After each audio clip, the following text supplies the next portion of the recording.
excited to introduce you to one of our hottest deals in KCA Phase 7 plots. This plot project is subdivided into 50 by 100, each going for 450,000 Kenyan shilling. You just need to pay a deposit of 45,000, then balance pay comfortably within 12 months.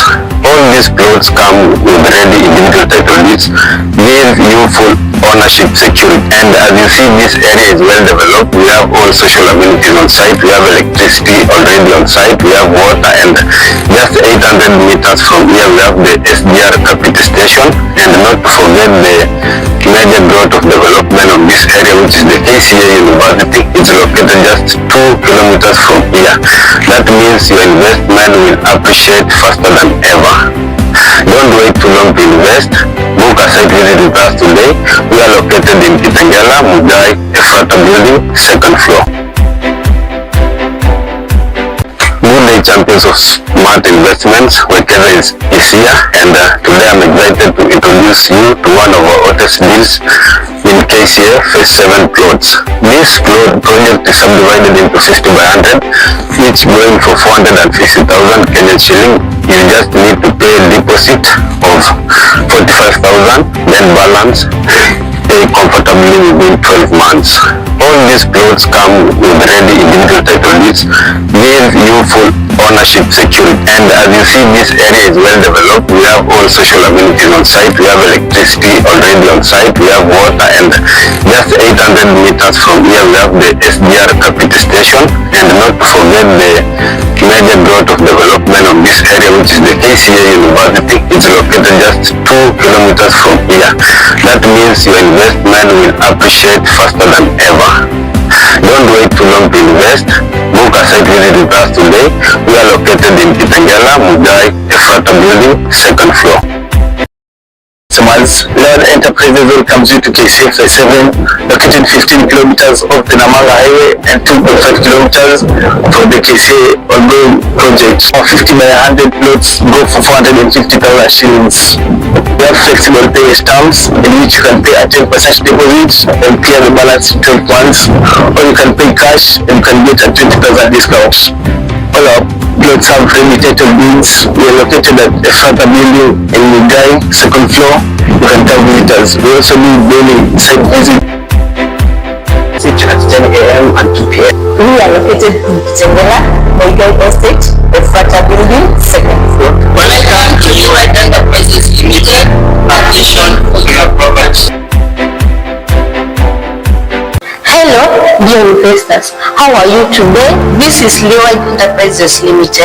Are you looking for a ready-to-build 50 by 100 plots? Then Vision Garden Phase 2, a place to be. It's strategically located 3.8 kilometers off Namanga University. Each plot has its own freehold title deed. The price is inclusive of title deed transfer. We offer free daily site visit at 10 a.m. and 2 p.m. We are located in Kitengela, Mugai Estate, Efrata Building, 2nd floor. Welcome to New Enterprises Limited, partition for your property. Hello, dear investors. How are you today? This is New Enterprises Limited. Are you looking for a ready-to-build 50 by 100 plots? Then Vision Garden Phase 2, a place to be. It's strategically located 3.8 kilometers off Namanga University. Each plot has its own freehold title deed. The price is inclusive of title deed transfer. We offer free daily site visit at 10 a.m. and 2 p.m. We are located in Kitengela, Mugai Estate, Efrata Building, 2nd floor. Primemedia, a hub of authentic vibes. Authentic vibes. Primemedia, a hub of authentic vibes. Primemedia, a hub of authentic vibes. Primemedia, a hub of authentic vibes. Primemedia, a hub of authentic vibes. Primemedia, a hub of authentic vibes. Kama ni plot number 1, iko na title deed yake, and we do title deed at zero cost. Once you complete your payment, tunakufanya title deed transfer. We have daily site visits kuja kuona shamba at 10 am and 2 pm. Ofisi yetu iko pale Kitengela Muigai After Building, second floor. What are you waiting for? The time to invest is right now, and the way to invest is by coming for our site visit. Book today our site visit and explore this amazing project. As you can see, this is one of our clients mwenye tayari ashajenga. You too can be a part of this amazing neighborhood. Visit us today and enjoy this amazing facility. Thank you. Hello dear investors, how are you doing? Hope you are doing well. This is Lewide Enterprises Limited presenting to you Vision Gardens Phase 2. This project is going for only 950,000 Kenya shillings, whereby you pay 10% deposit, the balance you clear within 12 months. By that I mean unalipa to 95,000, ingine unalipa pole pole kwa mwaka mmoja. And these plots have ready individual title deeds. By that I mean kama ni plot number 1 iko na title deed yake, and we do. A very good afternoon to you and welcome to Top Prime Media's news at 1 p.m. My name is Centrine Ogonyo. Let's proceed with the headlines. Shock in Embu as bodies of 2 women found dumped in Matakari stream. Shalin Ruto showcased climate and agriculture initiative at Devolution Conference.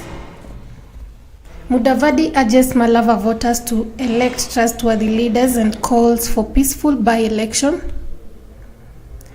Kenya risks losing Harambee Stars home matches over Chan 2024 security lapses. Title deed at zero cost.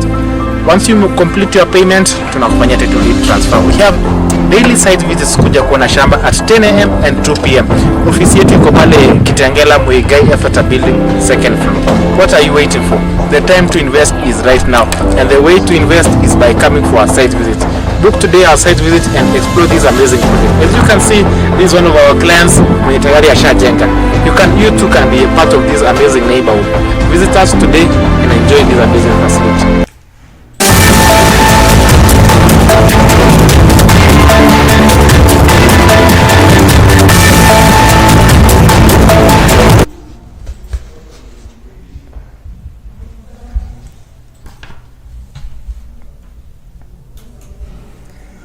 In Embu County, a community is in shock and mourning after a grim discovery in the Dallas area. 2 young women's bodies, badly decomposed, were found dumped in Matakari stream just opposite Deliverance Church. Locals who stumbled upon the scene say it's unlike anything they've ever witnessed. Some broke down in tears, unable to comprehend the brutality. The identities of the victims remain unknown, and police are urging families with missing loved ones to come forward. Investigators have cordoned off the area as residents demand justice and swift action from local leaders. In a show of anger and frustration, villagers set fire to a nearby structure close to the scene. They are also calling for a road linking Dallas to Embu Mutatari Road to be opened, saying better access could be improved security. Tonight, the people of Dallas are left with questions, fear, and a desperate plea for answers. At the 2025 Devolution Conference in Homa Bay County, first daughter Shalin Ruto shook the stage on behalf of President William Ruto, showcasing the Smart Foundation initiative. Shalin, wearing an African-inspired headpiece, spoke passionately about tackling climate change and food insecurity through modern beekeeping and youth-led agriculture. She highlighted the planting of over 754,000 trees towards the National 50 Billion Tree campaign. The president, alongside Governor Gladys Wanga, listened proudly as Shalin credited his mentorship, recalling childhood days spent on the family farm. Her presentation quickly gained attention online, with Kenyans praising both her dedication and the warm father-daughter moment. Prime Cabinet Secretary Musalia Mudavadi has called for unity between political and religious leaders to foster peace and stability in the country. Speaking in Nairobi after meeting more than 40 religious and interfaith leaders from Malava, Mudavadi urged the clergy to guide the community towards electing a trustworthy leader in the November 27 by-election. He reminded them of the late MP Malulu Injendi's development record and asked voters to choose a leader who will work with President William Ruto to complete ongoing projects. Mudavadi emphasized the need of peaceful campaigns, warning against violence and tribal politics, and called on voters to focus on the bigger picture beyond the by-election.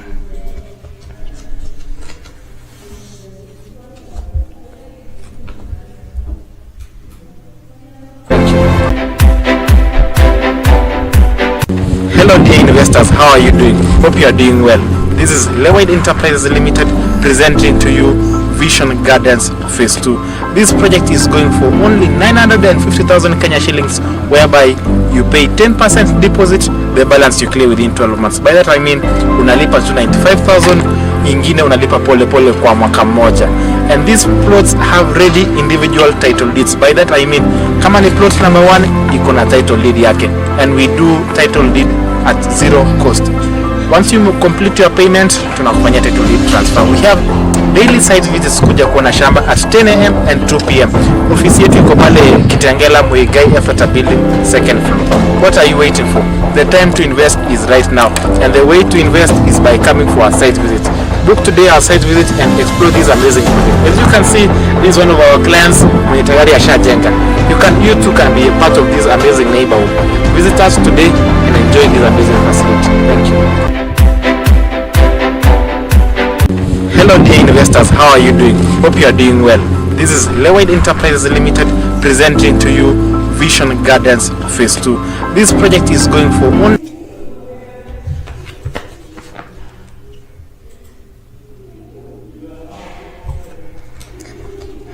welcome back.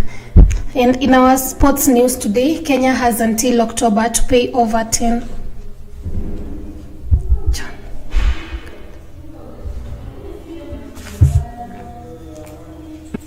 50,000 Kenya shillings, whereby you pay 10% deposit, the balance you clear within 12 months. By that I mean unalipa 290.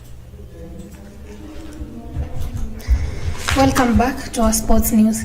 Kenya has until October to pay over 10 million shillings in fines imposed by the Confederation of African Football (CAF) for multiple security breaches during the 2024 African Nations Championship. One of the most serious incidents happened before and during the Harambee Stars match against Morocco, when fans forced their way into the stadium without tickets. CAF has now issued a stern warning if these security lapses are not addressed. Kenya risks having Harambee Stars matches moved to other venues outside the country. Thank you so much for tuning in for our news. My name is Centrine Ogonyo, and this has been Top Prime Media's News at 1. 5,000 ingine unalipa pole pole kwa mwaka mmoja, and these plots have ready individual title deeds. By that I mean kama ni plot number 1 iko na title deed yake, and we do title deed at zero cost. Once you complete your payment, tunakufanyia title deed transfer. We have daily site visits kuja kuona shamba at 10 am and 2 pm. Ofisi yetu iko pale Kitengela Muigai After Building, second floor. What are you waiting for? The time to invest is right now, and the way to invest is by coming for our site visit. Book today our site visit and explore this amazing project. As you can see, this is one of our clients mwenye tayari ashajenga. You too can be a part of this amazing neighborhood. Visit us today and enjoy this amazing facility. Thank you.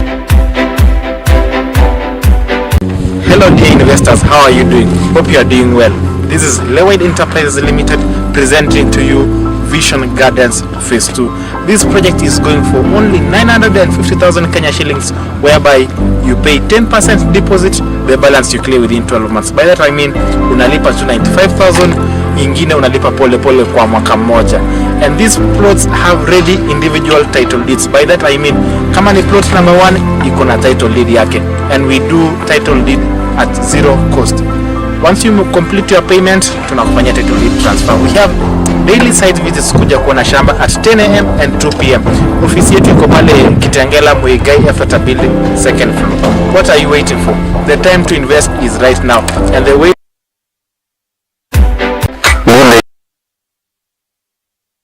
Champions of Smart Investments, Wekeza is here, and today I'm excited to introduce you to one of our hottest deals in KCA Phase 7 plots. This project is subdivided into 60 by 100, each going for 450,000 Kenyan shilling.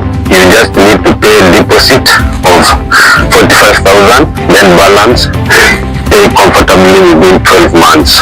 All these plots come with ready individual title deeds, give you full ownership security. And as you see, this area is well developed. We have all social amenities on site. We have electricity already on site. We have water, and just 800 meters from here we have the SDR Capit station. And not to forget the major growth of development of this area, which is the KCA University. It's located just 2 kilometers from here. That means your investment will appreciate faster than ever. Don't wait too long to invest. Book a site visit with us today. We are located in Kitengela, Mugai, Efrata building, 2nd floor. Good day, champions of smart investments. Wekeza is here, and today I'm excited to introduce you to one of our hottest deals in KCA Phase 7 plots. This project is subdivided into 50 by 100, each going for 450,000 Kenyan shilling. You just need to pay a deposit of 45,000, then balance comfortably within 12 months. All these plots come with ready individual title deeds, give you full ownership security. And as you see, this area is well developed. We have all social amenities on site. We have electricity already on site. We have water, and just 800 meters from here we have the SDR Capit station. And not to forget the major growth of development of this area, which is the KCA University. It's located just 2 kilometers from here. That means your investment will appreciate faster than ever. Don't wait too long to invest. Book a site visit with us today. We are located in Kitengela, Mugai, Efrata building, 2nd floor. Good day, champions of smart investments. Wekeza is here, and today I'm excited to introduce you to one of our hottest deals in KCA Phase 7 plots. This project is subdivided into 50 by 100, each going for 450,000 Kenyan shilling. You just need to pay a deposit of 45,000, then balance comfortably within 12 months. All these plots come with ready individual title deeds, give you full ownership security. And as you see, this area is well developed. We have all social amenities on site. We have electricity already on site. We have water, and just 800 meters from here we have the SDR Capit station. And not to forget the major growth of development of this area, which is the KCA University. It's located just 2 kilometers from here. That means your investment will appreciate faster than ever. Don't wait too long to invest. Book a site visit with us today. We are located in Kitengela, Mugai, Efrata building, 2nd floor. Good day, champions of smart investments. Wekeza is here, and today I'm excited to introduce you to one of our hottest deals in KCA Phase 7 plots. This project is subdivided into 50 by 100, each going for 450,000 Kenyan shilling. You just need to pay a deposit of 45,000, then balance comfortably within 12 months. All these plots come with ready individual title deeds, give you full ownership security. And as you see, this area is well developed. We have all social amenities on site. We have electricity already on site. We have water, and just 800 meters from here we have the SDR Capit station. And not to forget the major growth of development of this area, which is the KCA University. It's located just 2 kilometers from here. And the historical marginalization that have stifled our potential, from high rates of teenage pregnancies to limited access to healthcare in rural wards. These are not just development statistics, they are human rights violations. I'm reminded of the Shakahola massacre that remains a deep stain on Kenya's human rights record.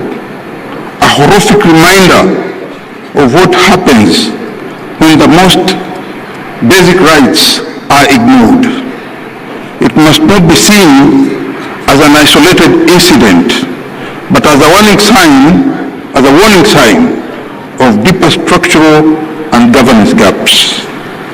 Both nationally and county governments must act decisively, not just to bring justice to the victims, but to ensure that such tragedy never happens again.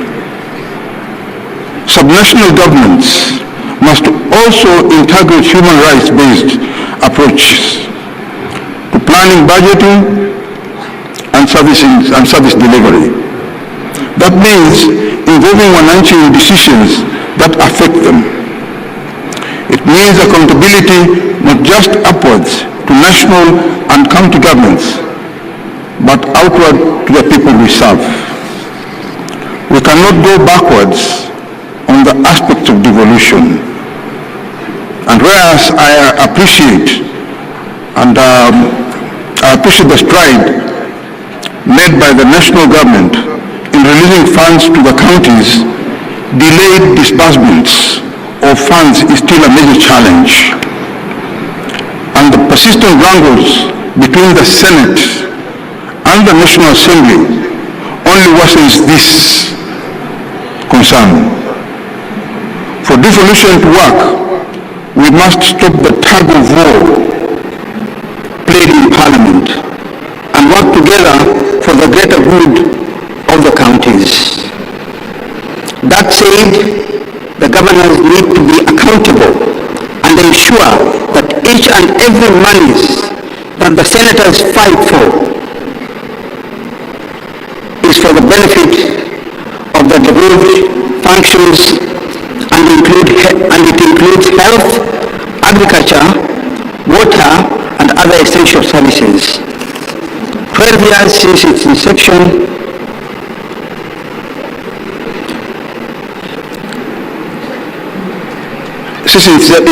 of the county governments, we stand at a crossroad.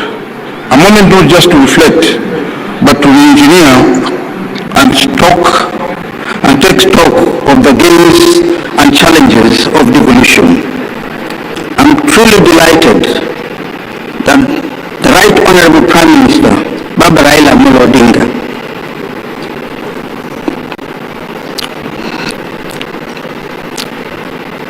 has made his presence here to grace this occasion.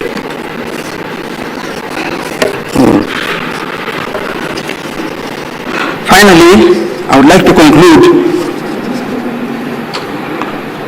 For countries to truly become vehicles of equity and inclusion, they must go beyond the service delivery and embed the principles of justice and dignity into every aspect of governance. This requires a shift of mindset, investments in all systems that listen to and work for all people, and the political will to dismantle structural inequalities from the ground upwards. Baba Raila Amolo Odinga, tunakushukuru sana wewe kwa kuwa mkunga au mwanzilishi wa ugatuzi katika Kenya. Asante sana.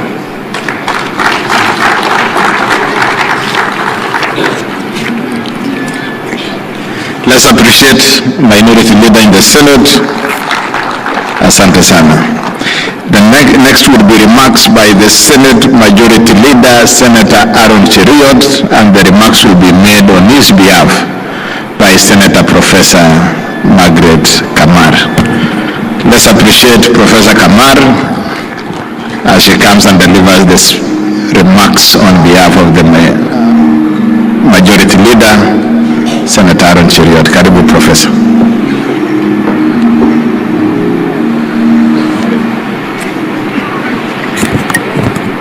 Thank you, Governor Sang, Your Excellency, the Right Honorable Prime Minister Raila Amolo Odinga, the father of devolution, as we all know,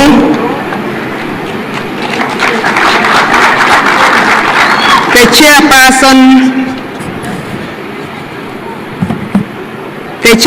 of the Council of Governors, Honorable FCPA Ahmed Abdullahi, the host governor, Honorable Gladys Wanga, the leader of minority who has just spoken, Cabinet Secretaries led by the Honorable Aden Duale, members of the Judiciary who are here, members of the Diplomatic Corps who are here, members of Parliament who are here, development partners, citizens of Kenya, ladies and gentlemen. Mine is going to be a brief one because I'm here, Your Excellency, for two things. One is to give an apology on behalf of the leader of majority, Senator Aaron Cheriot, who was supposed to be here but was caught up with some assignment and couldn't come. He gives his apology. Number two, I would like to take the opportunity to introduce very briefly the senators who are here. If you can be upstanding just for 1 minute. I would like to introduce the host, Senator who spoke yesterday, Moses Kachwang, the Senator of Nandi, Senator Cherarkei, the Senator of West Pokot, Senator Murgor, the Senator of Elgeyo Marakwet, Senator Gisang, the Senator of Tana River, we call it River Tana, the Mheshimiwa Mugatana, the Senator of Nyeri, Senator Wamatinga, the Honorable Senator Hamida, who is nominated, and the Senator Mutinda. Thank you very much. You may take your seats. If I have not seen you, I apologize if you are a senator sitting somewhere I cannot see. With those remarks, Your Excellency, I will go straight away to read the message that came from the leader of majority from the Senate. It is with profound honor and immense privilege that I join you at this second biannual devolution conference following the transition from the annual devolution conference, and I've given this apology why he's not here. The devolution conference, and this one in particular, serves as a pivotal platform for pertinent stakeholders to exchange exemplary practices, share experiences, evaluate the accomplishments achieved in the implementation of devolution, and identify both opportunities and challenges that have been encountered in the last 11.5 years. This forum aims to facilitate necessary adjustments in pursuit of the effective execution of the devolved system of governance. It is imperative to acknowledge the enduring clamor for reformed constitution frameworks and a transformation of governance structure within the Republic of Kenya. The Constitution 2010, and we are happy that the Honorable Amolo Odinga is here with us, the Right Honorable, Your Excellency, is with us because you are the one who pushed so hard to have the Constitution of Kenya 2010 promulgated in 2010. When the Constitution was promulgated, it made provisions for a devolved system of governance as captured under Chapter 11 of the Constitution, and whose objects and principles are also provided for under Articles 174 and Articles 175 of the Constitution. And the roles are well stipulated between the two levels of government in Schedule 4 of the Constitution. Your Excellency and distinguished participants, it is in the facilitation of the functioning and operations of the devolved governments, the Constitution under Article 232 provides for a 15% of the equitable share of the national revenue to be allocated to the county governments. The county governments may also receive additional allocations from the national revenue, either conditionally or unconditionally, under Articles 202 of the Constitution.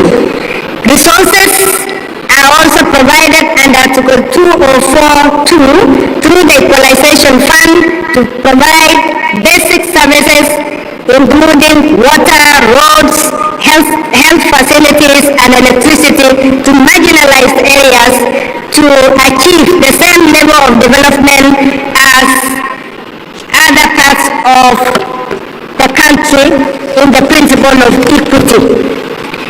The county governments are also empowered under Article 209 of the Constitution to raise their own revenue through what we call the own source revenue, in addition to the equitable revenue that is given by the national government. The Senate diligently fulfills its constitutional obligation of legislation, oversight, and representation concerning the formulation of the pertinent legislation related to revenue sharing, exemplified by the Division of Revenue Act, the County Allocation of Revenue Act, and the County Government's Additional Allocations Act. These legal provisions are paramount for the allocation of resources to devolved governments, which are indispensable for fostering socio-economic development and throughout the nation. Your Excellency, the devolved system of governance is founded upon the principles of being citizen-centric, rooted in equity, inclusion, and social justice. The execution of devolution is intricately woven into both national and international development frameworks. This alignment is articulated through initiatives such as the bottom-up economic transformation agenda, the Kenya Vision 2030, the East African Community Vision 2060, and the African Union Agenda 2063, and the United Nations 2030 Agenda for Sustainable Development. It is fundamental to appreciate the milestones and achievements that have been realized in various sectors since the implementation of devolution, which has been ongoing in the last almost 12 years. The devolved governments have made significant strides in the development of health facilities, human capital development, development of modern early childhood education centers and vocational training institutions, provision of platforms for public participation, industrial development in processing and value addition, infrastructure development, promoting agricultural production and development, and development of water infrastructure, among others, and we appreciate that from our county executives. From where we sit in the Senate, Your Excellency, the county governments have also made progress in addressing issues of inequalities, marginalization, and inclusion of vulnerable members of society, such as the children, the youth, women, persons living with disabilities, the elderly, through providing opportunities and financial assistance, which are vital attributes to social justice and inclusion. Distinguished participants, Your Excellency, it's also imperative to recognize that the devolved system of governance grapples with a plethora of challenges that persist as significant impediments to effective implementation. Among these challenges are, first, the incomplete transfer of devolved functions alongside their corresponding resources. We are very happy that His Excellency the President yesterday did announce the gazettement, which has actually been done, of a good number of the functions that have now been released. And we are very grateful for that. The next agenda would therefore be for the IGTRC to start costing these functions so that they don't just get devolved, but devolution be followed by the resources. There is also the challenge of delayed disbursement of the equitable share between the national government and the county governments. Of course, there is also the challenge of misappropriation of funds by county governments, as we have identified from where we sit. There are leadership disputes also that have culminated in impeachments and the emergence of factions within county leadership, not just in the executive, but also in the county assemblies. In this regard, there is need for appropriate actions to be taken through consultations and cooperation among all relevant stakeholders to provide the much-needed reforms that may assist the devolved governments in the achievements of the objectives of devolution, as well as the fulfillment of the national values and principles and the principles of governance. This takes cognizance of the aspirations of all Kenyans for a government based on the essential values of human rights, equity, freedom, democracy, social justice, and the rule of law as espoused in the preamble of our Constitution. This devolution conference, therefore, Your Excellency, serves as an invaluable platform for introspection and assessment of the feedback regarding both the achievements and deficiencies, allowing for a strategic recalibration aimed at transforming county governments into robust institutions that catalyze socio-economic advancement within our republic.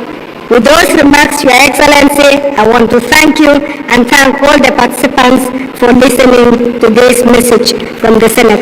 Thank you. Let's appreciate Professor Kamar again. It is now my pleasure to invite the Cabinet Secretary for Ministry of Health, the one and only Honorable Aden Bare Duale, to come and make his remarks. Karibu sana Waziri.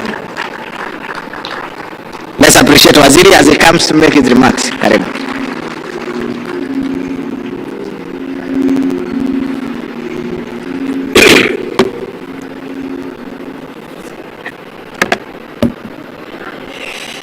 Your Excellency, the Right Honorable Raila Amolo Odinga, a man who has initiated me into politics in 2005.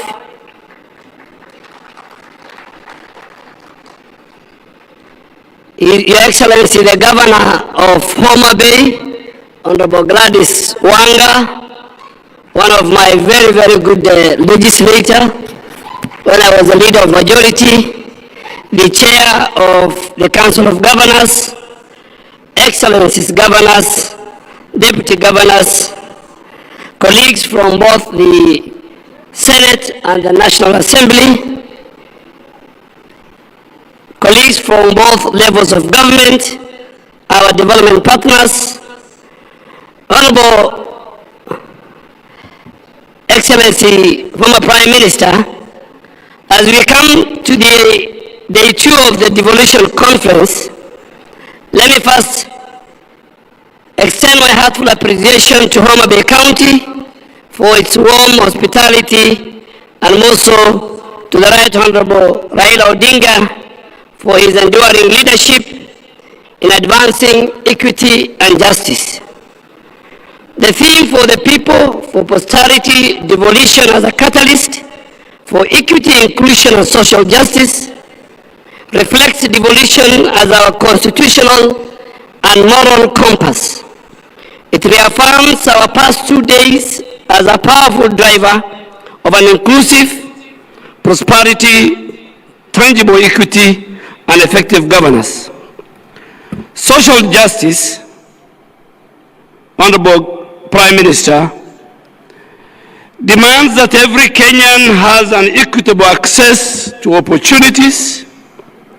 He has equitable access to protections, and he has equitable access to essential services. A goal that devolution advances by bringing government closer to the people, correcting historical imbalances, and ensuring fairness in the distribution of resource allocation. Ladies and gentlemen, Honorable Prime Minister, guided by this principle, our health reforms under the universal health coverage focuses on 4 key pillars: human resource for health, making sure equitable deployment of skilled health workers, integrating community health promoters into the formal system, and scaling up specialized training to ensure we have skilled care in every county. And Honorable Prime Minister, as a person who worked with you during this 2010 Constitution,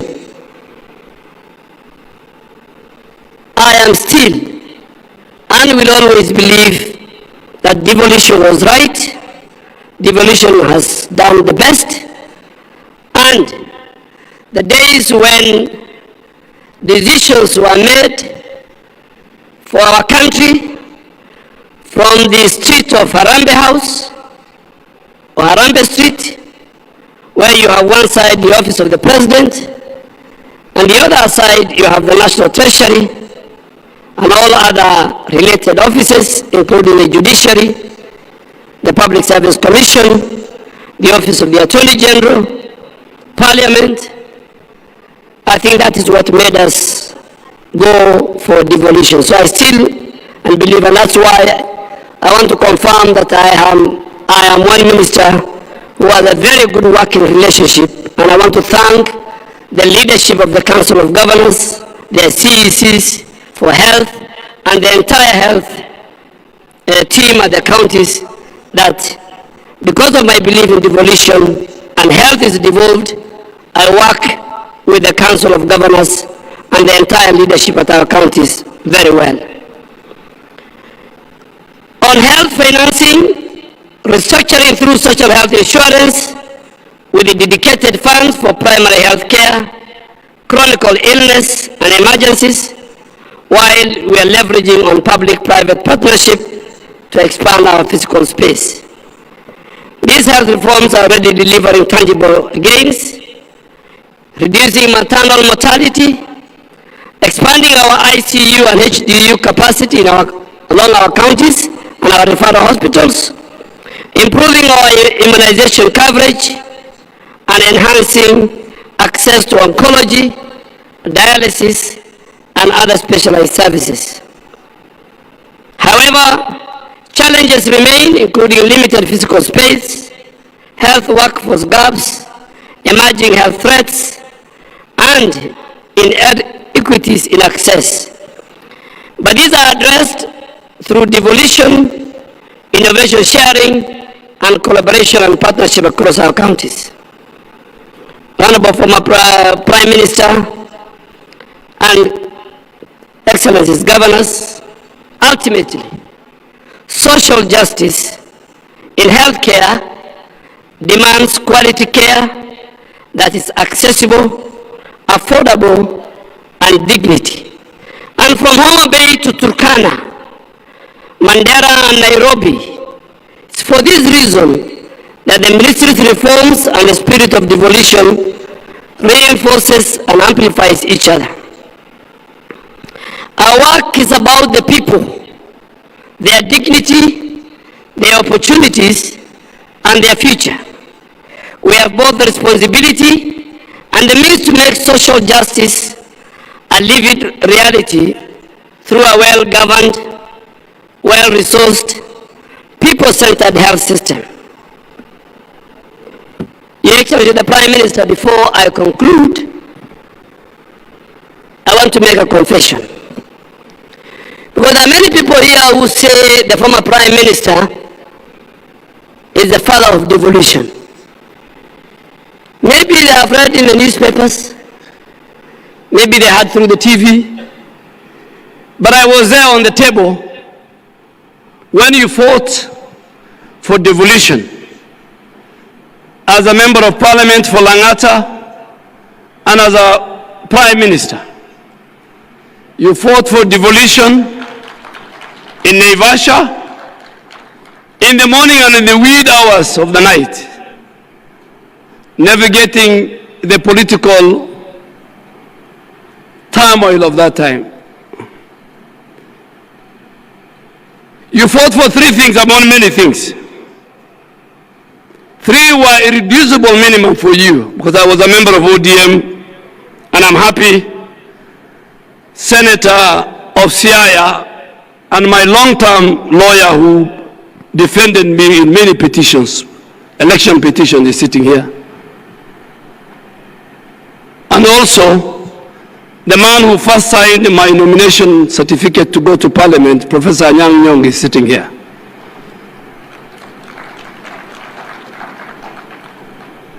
You fought for many things, but you had three irreducible minimum. You achieved two. You achieved devolution, and you achieved, and you helped us as a community, the Muslim community, the Qadi's court to be entrenched in the Constitution.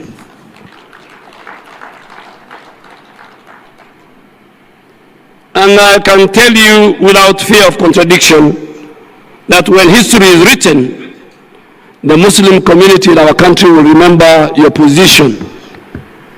But you fought for also a parliamentary system of government.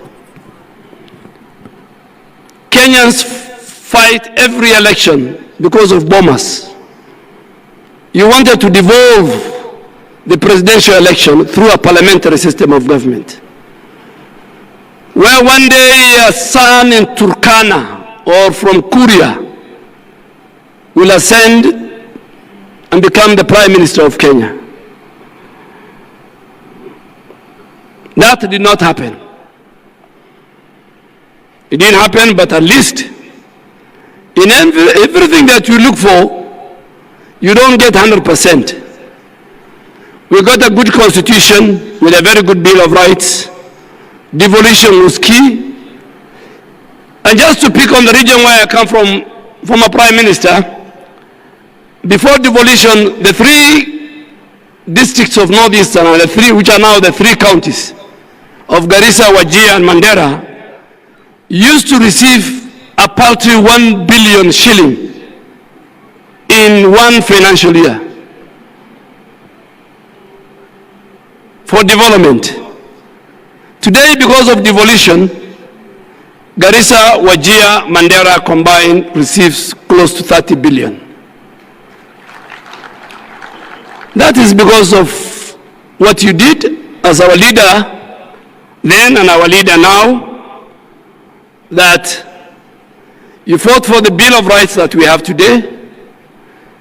We fought together with the great minds here, an independent judiciary, an independent parliament. But because this is a devolution conference, I want to thank you on behalf of the people that who are with you, some here, some who are not there. The challenges we faced in making sure that devolution was entrenched, that governance was given to the people of Kenya, and the sharing of their resources was given to the people of Kenya.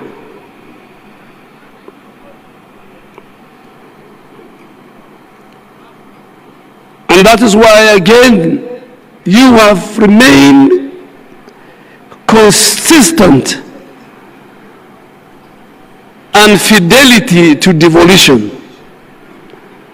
A number of times, colleagues, my former colleagues in Parliament, National Assembly, asked me,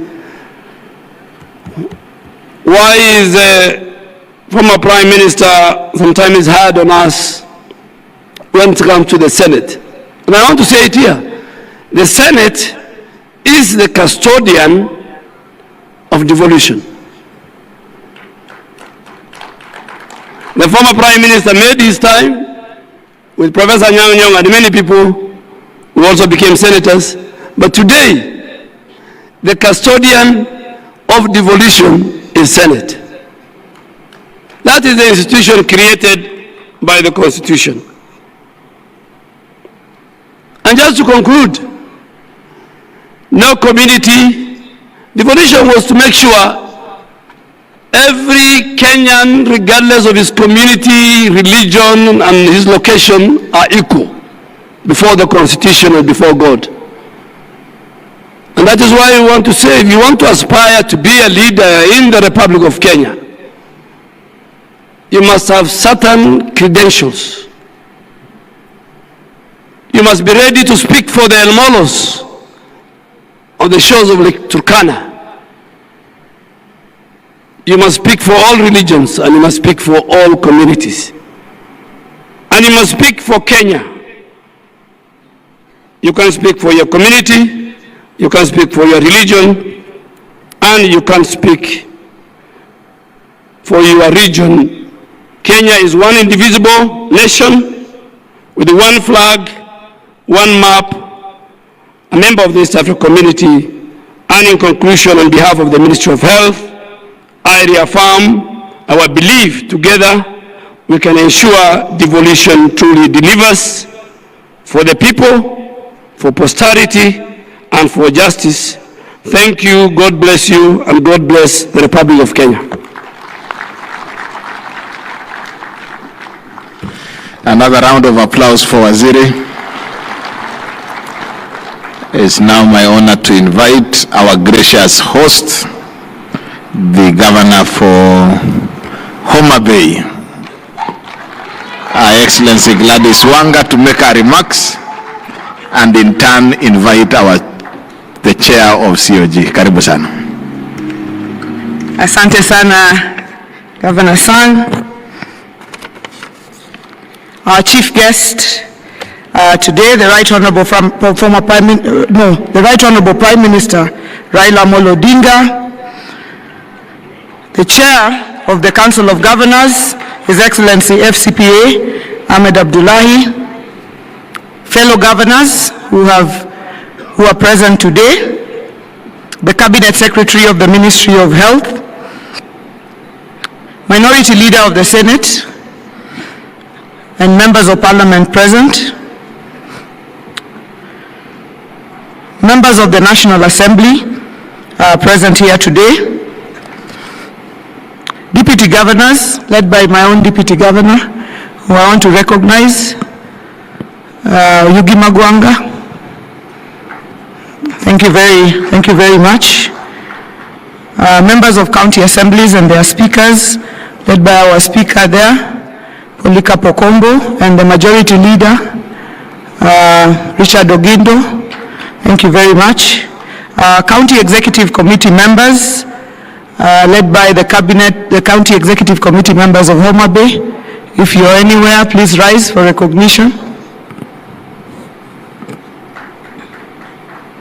Thank you very much, Dr. Agili and Engineer Munga. Members of constitutional commissions and independent officers, development partners, private sector and academia. The first gentleman of Homa Bay, Mr. Wanga, please just rise for recognition. Thank you very much for bringing me from the Kano side here to Homa Bay. Distinguished guests, ladies and gentlemen,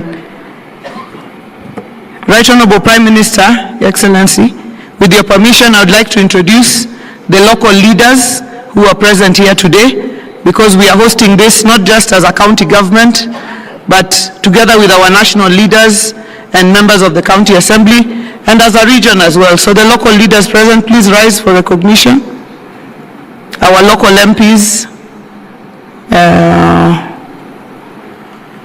I'd like to start with Honorable Millie Mabona, Whip of the National Assembly, Minority Whip, who I think has stepped out, and Honorable Dr. Lillian Gogo, who has also stepped out. Honorable Dr. Ivo Bara, please just wave, Member of Parliament for Kabondo Kasipul. Honorable Martin Owino, Ward Chief, Member of Parliament for Ndiwa. Honorable Dr. Joyce Osogo Bensuda, County MP for Homa Bay. Honorable Adipo Andrew Okwome, Member of Parliament for Karachuonyo. We have also the Speaker of the County Assembly of Nairobi, who is also a son of the soil here in Homa Bay.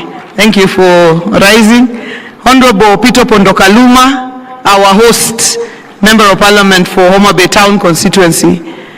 Our Honorable Senator for Homa Bay County, Senator Moses Kajwang, who is also Chair of the Public Accounts Committee of the Senate. Members of County Assembly of Homa Bay, if you're here, please rise for recognition. Thank you very much. Those are the honorable members of the County Assembly of Homa Bay. It is my great honor to welcome you to this second day of the Devolution Conference 2025. I see most of you are in high spirits, a sign that Homa Bay has warmly embraced you. The pleasant weather, the vibrant ambience, hospitable people, the rich culture, and the delicious cuisine have always been kind to our guests, and I'm confident that you have seen, as our Senator said yesterday, that something good can come from Homa Bay. The theme of the day is human rights and social justice. I am especially proud to welcome to DevCon 2025 in Homa Bay my party leader, the Right Honorable Prime Minister Raila Amolo Odinga Baba, who has a long track record of fighting for human rights and social justice. He is the father of Katiba 2010 and the father of devolution.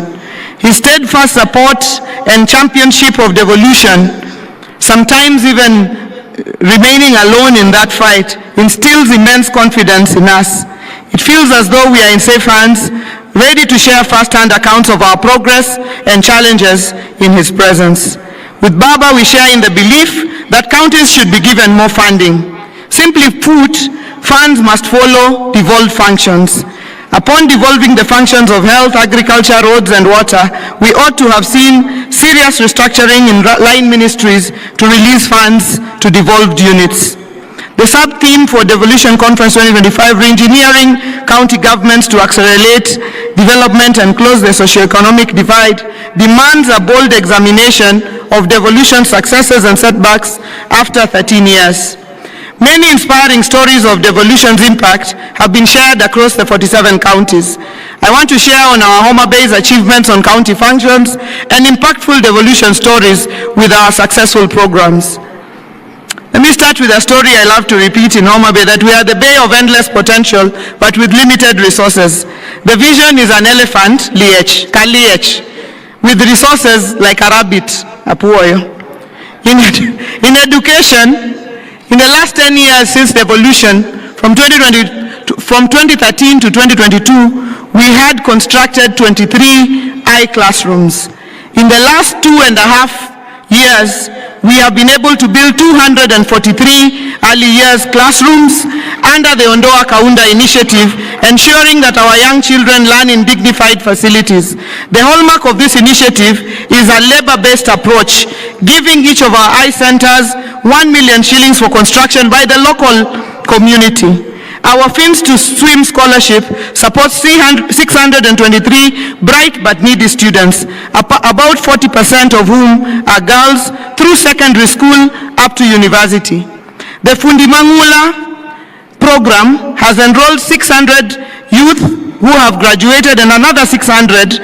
Now we are having 1,200 students going through a vocational training scholarship program.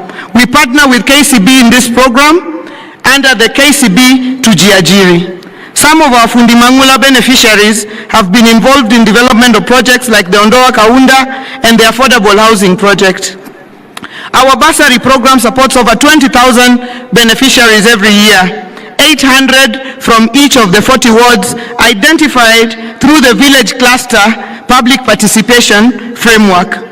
In the 3 years of my administration since 2022, we have a cumulative number of 81,860 beneficiaries. In healthcare, we have used our own source revenue that we grew to a high of 1.729 billion in the financial year 2024-25, using the cashless, fully automated system to fund critical services. At the level 5 Homa Bay County Teaching and Referral Hospital, we are constructing a 5-story accident and emergency block, which will be complete by December, and a funeral parlor, which is already complete, to give our people a dignified send-off. Our referral hospital features a new outpatient block, an upgraded maternity wing, and other improvements using the resources that we've been able to raise. The Health Facility Improvement Fund has upgraded 70 facilities in various parts of the county, including Ogonyo East, Sena in Fangano Island, Your Excellency, which you came and opened with us in Soklo up there, Pala, the Tomboya Health Facility in Bita, and among others. On wellness and climate change interventions, we have set up green spaces, including the Governor's Park and the Arboretum, which you have just visited this afternoon, and the sports programs, including the Genoa Governor's Cup every year, and partnership with the Akakoro Football Academy, who are setting up a modern academy in Diwa. On trade and markets, for our community empowerment through the Inua Boda Boda initiative, each of our 40 Boda Boda circles across the 40 wards received 1 million shillings on grant to be able to empower them, to be able to get them to get their own motorbikes instead of riding on behalf of others. In efforts to bolster commerce and give dignity to our traders, modern markets are currently under construction in Rodikopany and Kendube, Misambi, as well as Sindo, Luanda, and Diwa. Projects that are delivering transformative economic spaces. On county roads, we continue to invest in accessibility and mobility, opening up 518 kilometers of new roads, rehabilitating 319 kilometers, maintaining 551 kilometers, and reconstructing and maintaining over 6,000 culverts, which offer critical lifelines that connect our markets, sports grounds, and communities, ensuring cohesion and opportunity across every ward.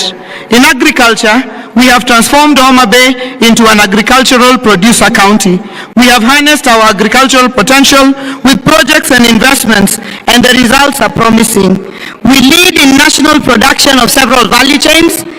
We are number 1 producers of sweet potatoes, number 2 producers of cotton, only number 2 to Lamu, number 1 producers of groundnuts, number 1 producers of sunflower, number 1 producers of soya beans, number 3 producers of millet, and number 17 producer of coffee in the country. We are now growing coffee in Homa Bay. Mbesha is coming to our farmers for them to uplift their livelihoods. My passion in agricultural productivity, the intersection of food security, agro-processing, trade, job creation, and enhanced farmers' incomes, leading to tremendous economic growth to deliver Homa Bay City in a decade.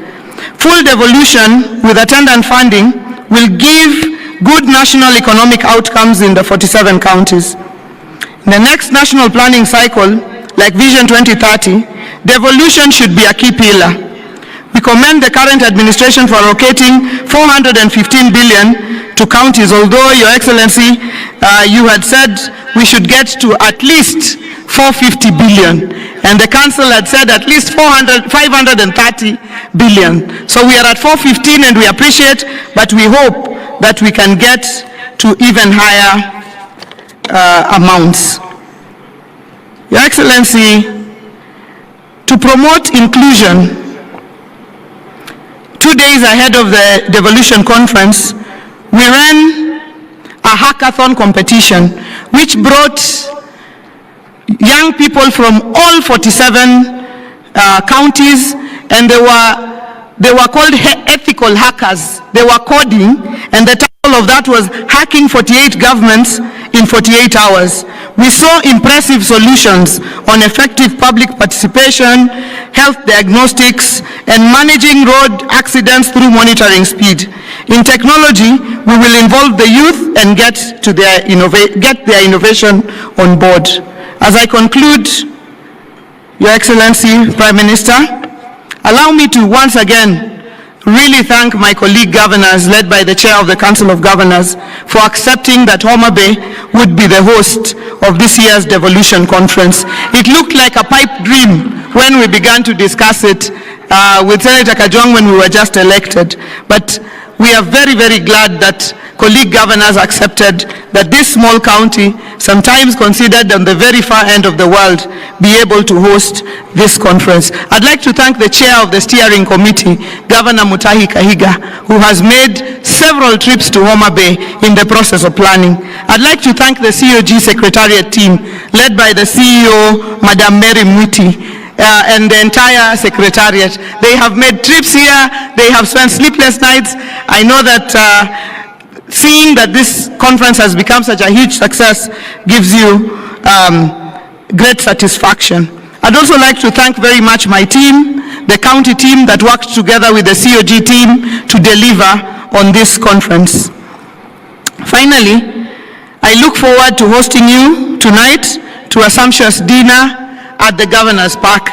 Tafadhali, this evening there's dinner and ohangla at the Governor's Park. Please do not miss to attend the dinner this evening. Erokamana hinya, God bless you, and welcome once again to Homa Bay County.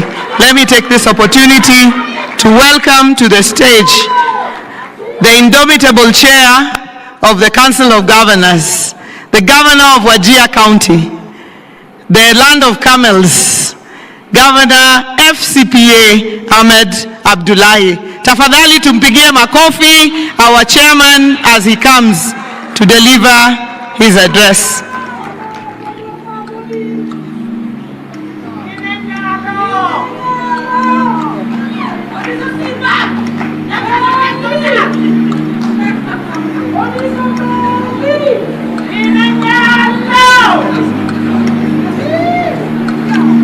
Very good.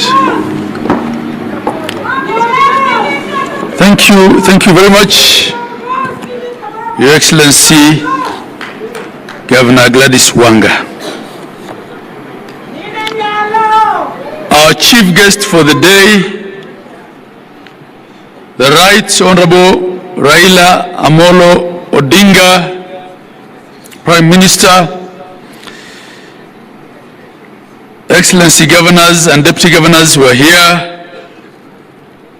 the Cabinet Secretary for Health, the Honorable Aden Duale, Senators, Honorable Members of the National Assembly, representatives of the Judiciary, leaders of Homa Bay County and the Greater Nyanza Region, Excellency Ambassadors and High Commissioners, Principal Secretaries, Speakers and members of the county assemblies, all national and county government representatives, private sector, civil society representatives, development partners, international delegates, all delegates, ladies and gentlemen, hamjambo. Good afternoon.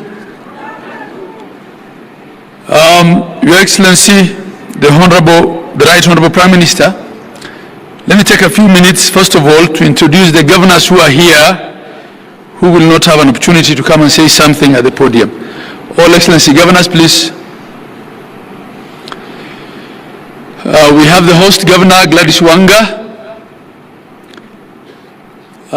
We have my Vice Chair, I think, who is outside. We're expecting the Prime Cabinet Secretary to be here any time. He's probably waiting to receive him. He's gone out with Gladys. And then we have our whip of the Council of Governors. Your Excellency, the Council of Governors has 3 executive committee members who run the affairs of the Secretariat together with the Secretariat. And it's the Chair, the Vice Chair, and the whip is Governor Stephen Sang of Nandi. We have Governor Muthomi Njuki, who is our Chair of the Health Committee of the Council of Governors. We have Governor Cecily Mbarire, Governor of Embu County. She chairs resource mobilization for us. We have our Chair of Agriculture, Speaker Emeritus, who is the Governor of Bungoma, Kenneth Lusaka, Excellency Kenneth Lusaka. We also have Governor of Siaya County, James Orengo, Excellency James Orengo. We have the Governor of Kisumu County, who chairs for us the Committee on Lands, Housing, Urban Development, Excellency Professor Anyang' Nyong'o. And Excellency, the many deputy governors also in attendance, but okay, we have other governors there.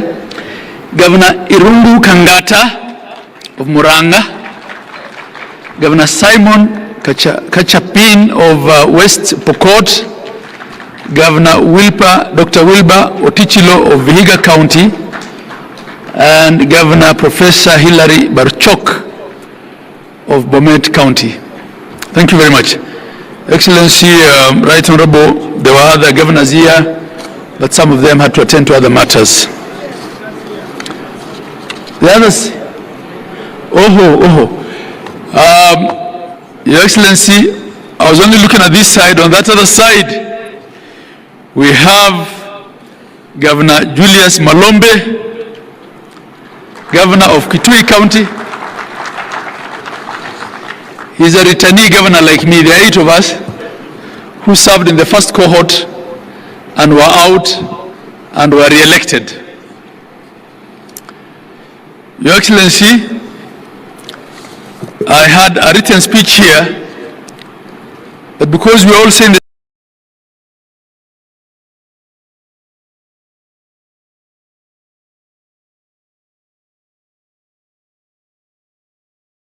same thing, I decided today I'll not read it.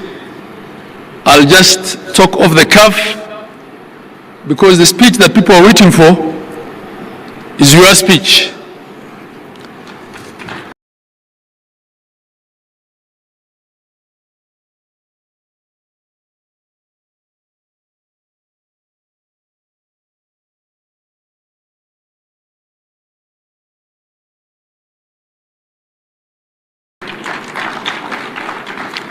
But I'll just say a few things, and I hope by the time I finish, the Right Honorable, the Prime Cabinet Secretary will be here so that he can speak before you.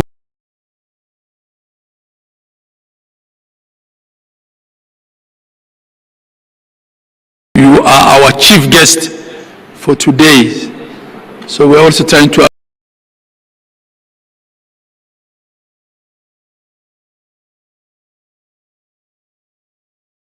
avoid any protocol hitches. Your Excellency, may I take this opportunity to welcome you officially to DEFCON 2025. I want to say that in Kenya, there are different sets of truths. It appears that everyone makes their own set of truths. But there are 3 sets of truths that we all seem to agree on here. And you've heard that from the speakers who were here before me as well. Truth number 1 is that devolution has worked for Kenya. It has delivered. It has done its bit to equalize this country. The Right Honorable Prime Minister, we are not all students of history. No one in this room understands probably better than you. No one understands better than you in this room. Maybe the only other person who I would say has a lot of institutional memory and knowledge on our political history here is Professor Anyang' Nyong'o. No one understands better than you the history of Kenya the first administration that we had, the system of Majimbo, how the Senate was killed, how they were made to serve the remaining bit of their term in the National Assembly then, and how a seat was created for each senator in their rural district, and with it ended devolution. With it ended Majimbo. Your Excellency, no one understands better than you the struggle for the second liberation, the various drafts that we had, the Yash Balgai team, the Bomas draft, and what then became the final consensus position of forming 47 governments based on the 1992 district boundaries. Devolution was your fight. It remains your fight, Your Excellency.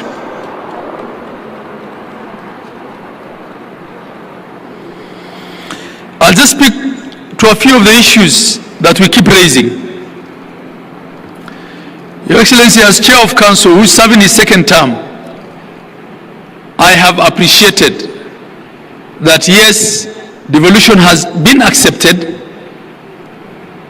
Yes, it has been given some resources. Yes, it's doing a lot of good work. But the centralist mindset in the national bureaucracy still regards devolution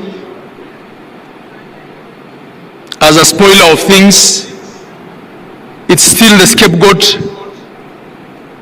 It attracts more flack, more blame than resources.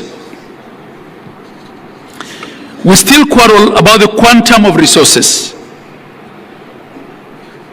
And Gladys had mentioned that this year, as part of the MOU that you had with His Excellency the President, you had yourself suggested 450.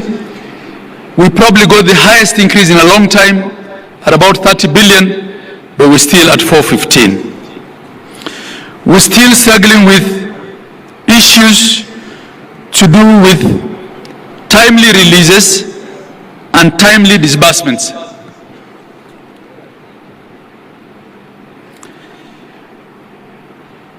And what this does, Your Excellency, is that we end up in a situation where a nurse at Kenyatta National Hospital receives her salary at the end of the month, but in some counties, they have to wait for 3 months because not all counties have arrangements with commercial banks. We still contend with the question of respecting the functional integrity of the county governments, the question of clawbacks of functions that have been devolved, and the question of resources following functions. There's still a lot of duplication. There are things that ought to be done by the counties which are still being financed through national government ministries, departments and agencies.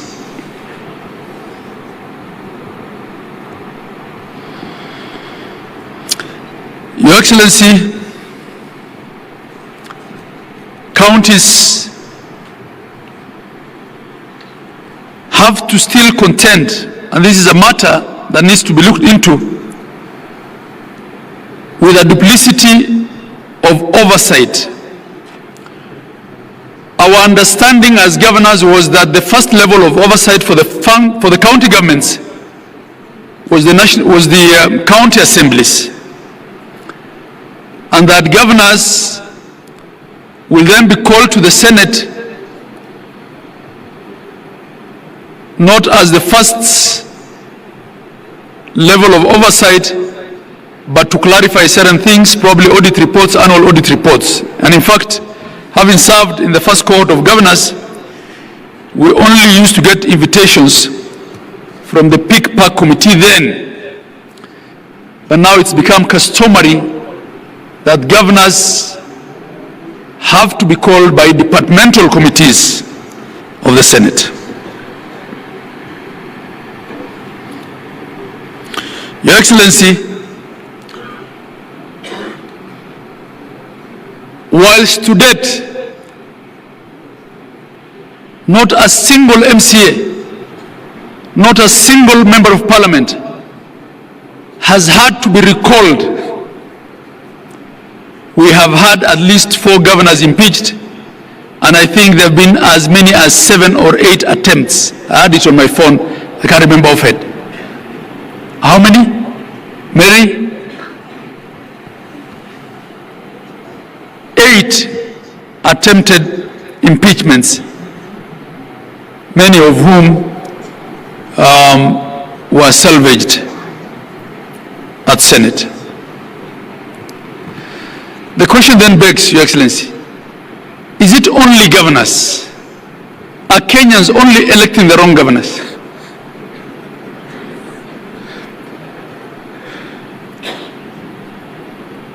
Is it only governors that are so bad that they have to be impeached and can't finish their term?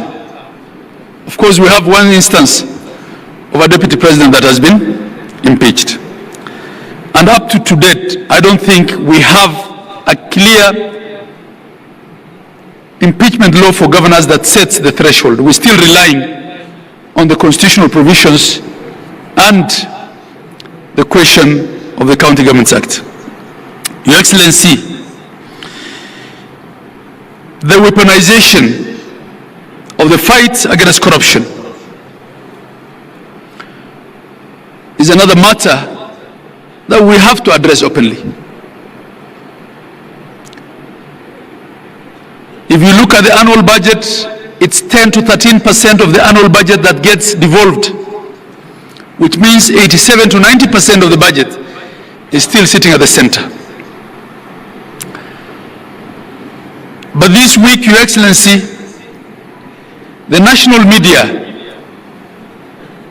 had headlines about corruption in counties, trying to take the thunder out of the devolution conference. It's as if the only thing the counties do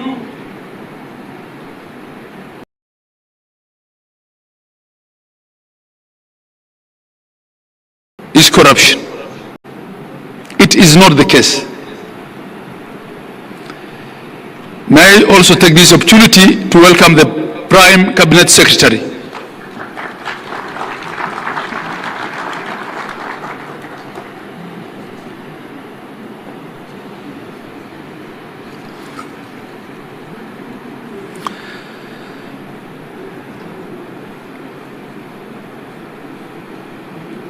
You're most welcome, the Prime Cabinet Secretary. Karibu.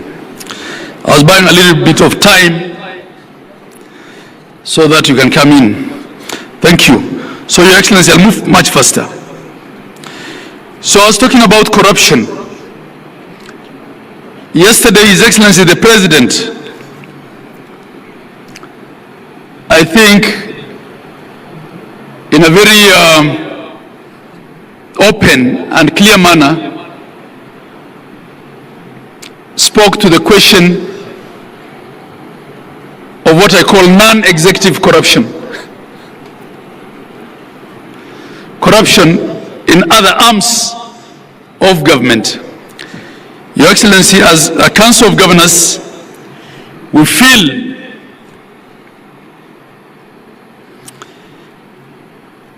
that the fight against corruption has unfairly targeted governors, and it has been a case of calling devolution a bad name, so that along the way there's a reason to kill it. That's not to say there's no corruption in counties.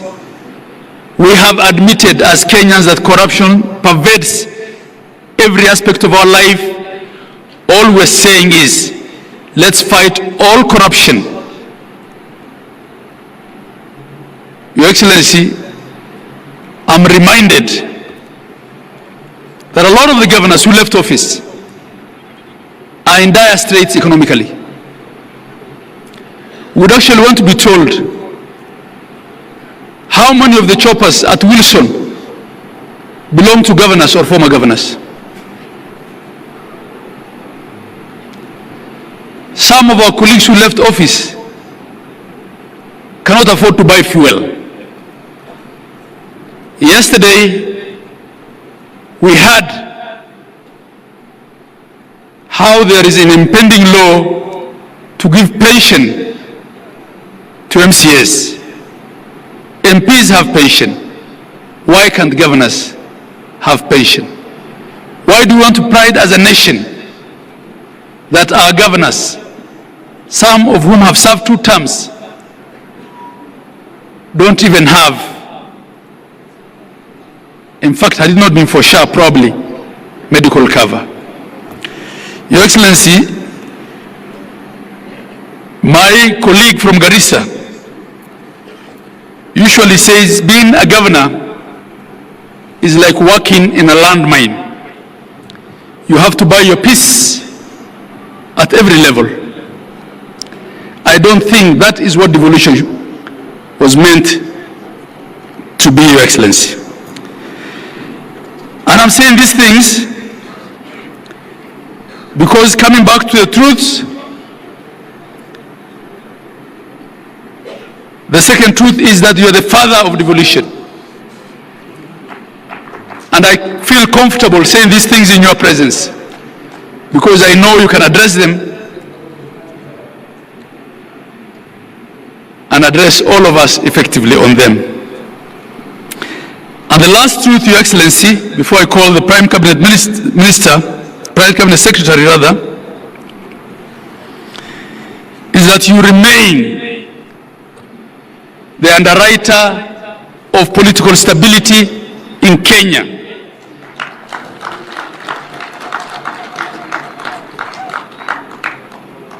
Your detractors will say all manner of things.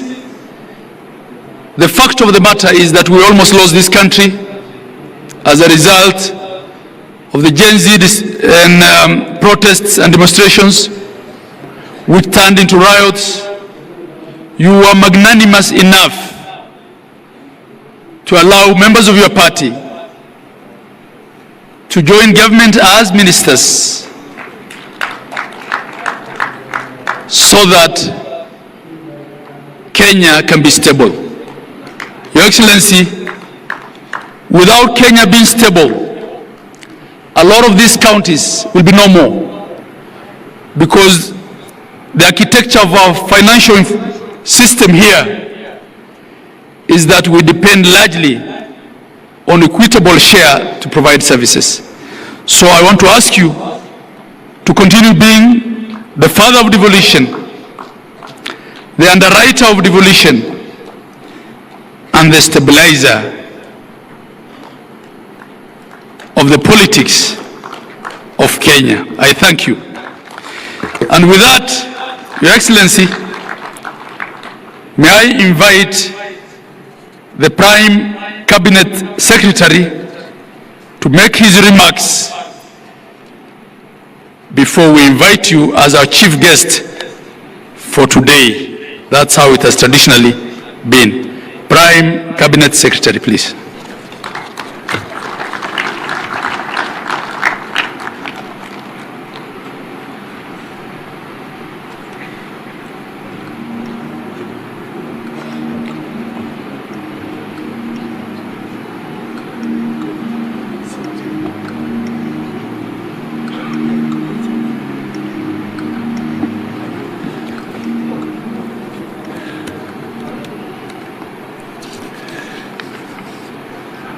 Homa Bay hoye!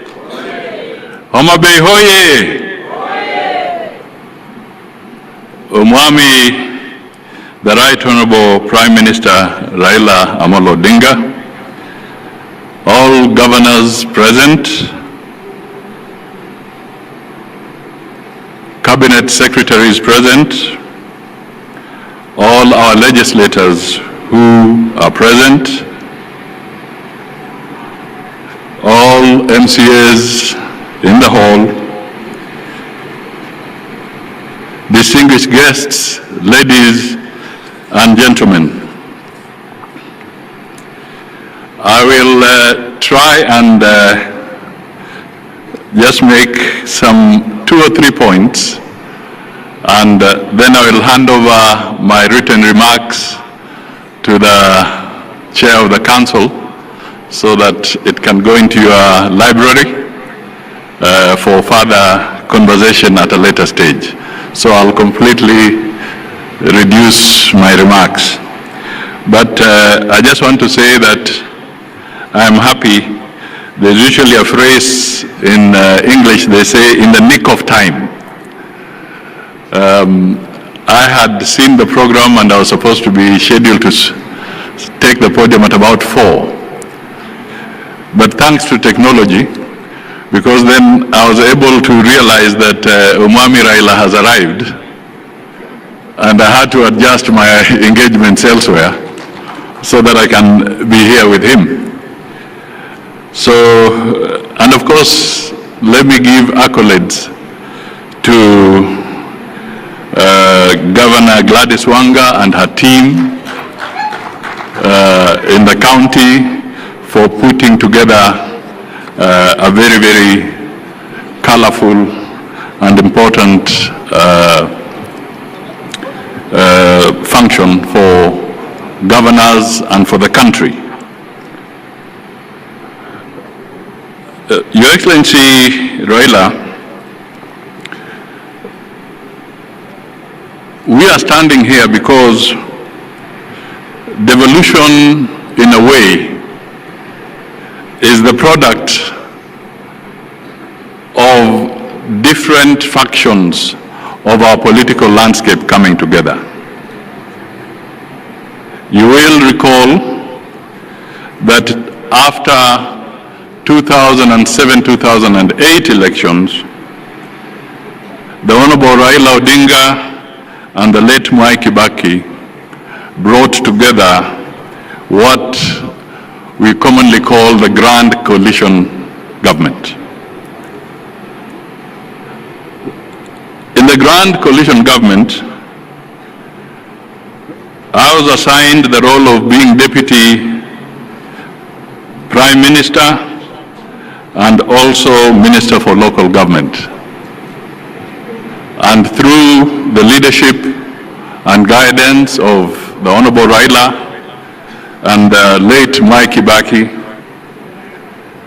I spearheaded the sessional paper on devolved government under the Constitution of 2010, and also to ensure the 6 primary pieces of legislation to anchor the process of devolution and to have them ready on time for the general elections was a difficult task.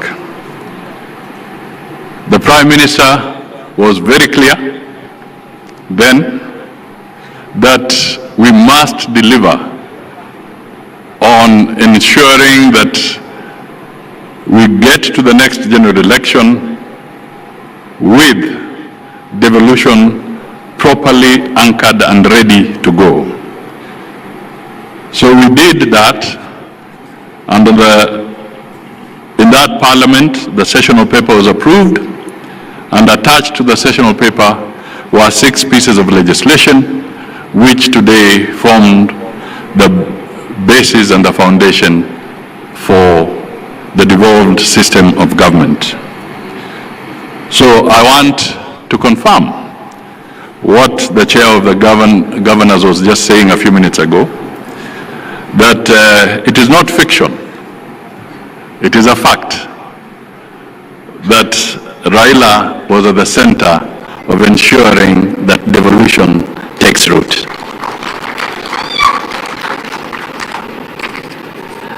Now, let me come to another very quick point.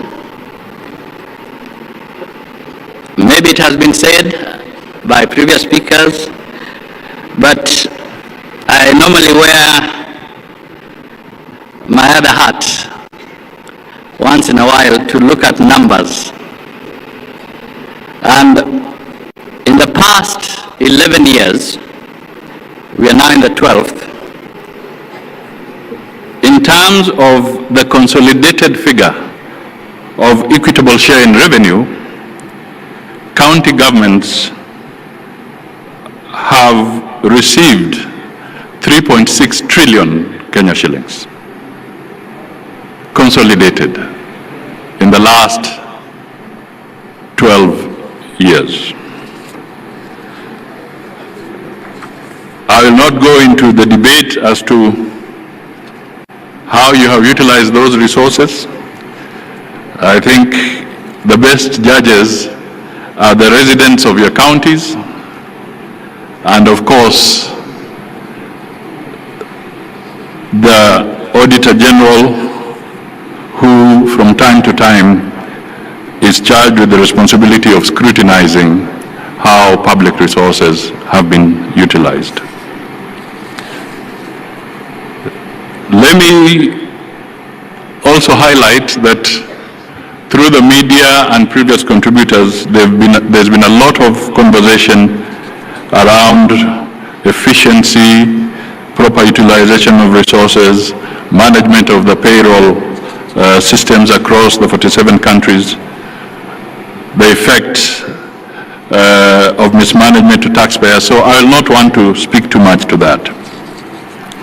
But let me just highlight that we also have a record that there are about 688 delayed projects across 34 counties, valued at about 24 billion Kenya shillings. And in 33, there are also about 40 unutilized projects in 10 counties amounting to about 400 million Kenya shillings. These are issues that we need to look at. And abandoned projects, abandoned or maybe neglected. In 33 counties, we get a figure of about 20 billion worth of abandoned projects. That again becomes a matter of grave concern and critical action from our leaders across the board. Your Excellency, let me just pick up one more issue. Well, two more issues really. One is that good policies are anchored on accurate and hygienic data. Whether it is at the national level, at the county level, or even at sectoral level. I would want to urge that all county governments, if they can work systematically to strengthen their county statistical departments and capacity so that accurate and hygienic data can be generated so that we can have a strong basis, data-driven insights into the challenges that face all our counties. Let me also flag something that we need to address, and I mean no ill will, but I'll give a very specific example. And I speak to this because it touches on the portfolio of foreign affairs directly. Sometimes how we manage investments and foreign investments in our counties is absolutely critical. Let me give you the example of a regrettable case in Meru County involving Leopard Rock Lodge.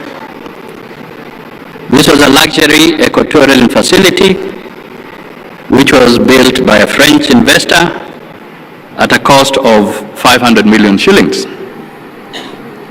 In 2019, the previous county administration, I'm not talking of the current one, I'm saying the previous one. That's why I said I mean no ill will.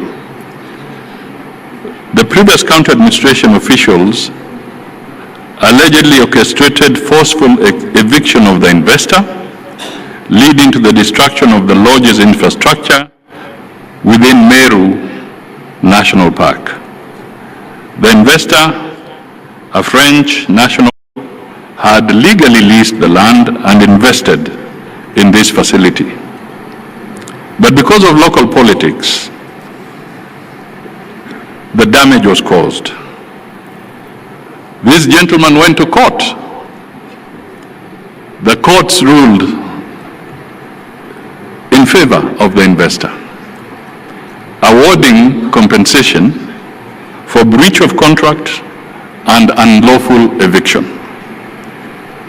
The matter escalated internationally when the French embassy raised concerns with our national government, highlighting the damage to bilateral relations and investor confidence. Ultimately, in May 2025, the national government intervened at a cost of hundreds of millions of shillings, shifting the burden to taxpayers and underscoring how local missteps can impose national costs. So I thought this forum would be important for me to make a passionate appeal to Kenyans in all our 47 counties and leaders in all our 47 counties that competition for foreign direct investment is absolutely essential for growth, for employment, for revenue, and if we do not respect the rule of law in those counties, we cause a lot of damage and the consequences can be very grave. So I wish to encourage that we take corrective action and ensure that investments in our respective counties are properly safeguarded. Finally, let me just talk to the issue that still remains a crisis across the board. And this is garbage collection, solid waste management. 12 years into devolution, we still grapple with huge heaps of waste, blight in our urban and rural landscapes alike, posing severe threats to public health, the environment, and indeed our national dignity. Let us look at this area carefully. Garbage is big business. It's big business. You all know it, your experts have told you about it. The question is, who is benefiting from this big business? Are we all losing? That, again, I pose as a rhetorical question to the leadership as we review our 12 years of devolution. Perhaps I may want to provoke the leadership of the Council of Governors. Perhaps, if it is not already there, perhaps we can introduce a rewarding innovation and sanctioning mechanism for counties that prove themselves in terms of waste management. Perhaps you can create awards where the resource allocation is increased if a county can properly demonstrate that they are able to deal with the solid waste challenge effectively, and those that may not be able to do so perhaps can be sanctioned so that they can also pull up their socks and not pull the other counties down. It might be, especially in this era of climate-related issues which are in vogue and which are important, maybe we should start looking for the green county of the year, the one that really steps out and is able to demonstrate that they are managing this particular challenge and in the process benefit from an elevated allocation during the revenue sharing mechanism. I'm speaking when I know there are legislators here, so perhaps they can refine this better as they reflect on some of these things. So I think I end there. But most important, devolution is and remains the most critical innovation within Kenya's constitutional framework. And whatever the challenges we face, I think it's important to acknowledge that the governors and their teams have made a difference in our society, and we challenge them to continue making that difference and making it even better as we go into the future. Thank you for listening to me. And now I've been asked by the chair of the Council of Governors to request everybody to be upstanding so that we can usher in Umwami Raila Odinga so that he can come and give the final address.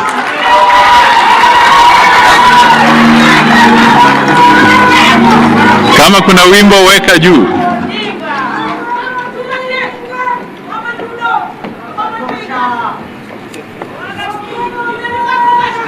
Thank you.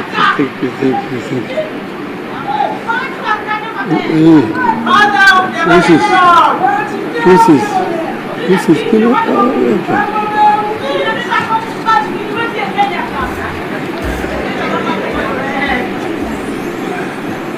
Asante. Thank you very much. You may be seated. The Prime Cabinet Secretary, Anna, my friend, the Chairman of the Council of Governors, our host today, the Governor of the great country of Homa Bay, all governors who are here, all honorable members of Parliament, distinguished guests, the Wana Homa Bay, hamjambo. Hamjambo. Osareuru. Asante sana. I usually call my brother there Anna. And he has done a good job of introducing me here to this audience. I came earlier. I did not know that I was scheduled to talk at 5 o'clock. But I said, now that I'm here, because I'm here, I need to be given a chance to greet the people. So we are very happy that the county of Homa Bay is hosting this conference this year. Now we've been here just a few months ago when we had a very electrifying Madaraka Day 2 months ago. And it looks like devolution 2025 is not any different. I was very happy and pleased when I arrived here, and I was taken to a park just a small park in the Homa Bay, where this county is trying to remember a very great son of this county, the late Honorable William Mumbai. I was very, very pleased indeed, because William Mumbai is actually was the architect of the devolution.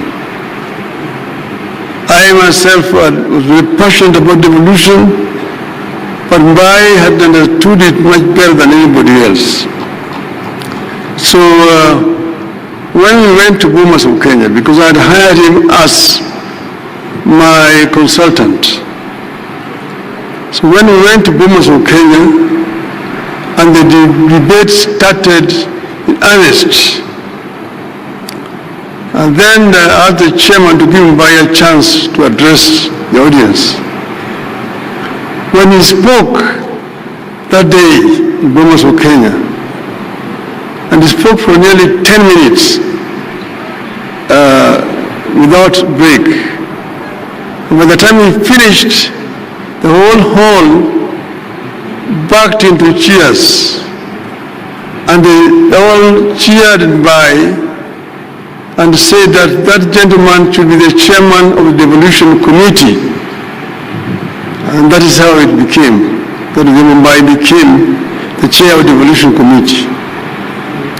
And as the chair of the devolution committee, he navigated very dangerous corners, because as you know, I've been mentioning several times that devolution had then and even today very powerful enemies. He was able to create proper benchmarks to be met, and because of that he became a marksperson. And as I've said several times, Mumbai would not see the new constitution.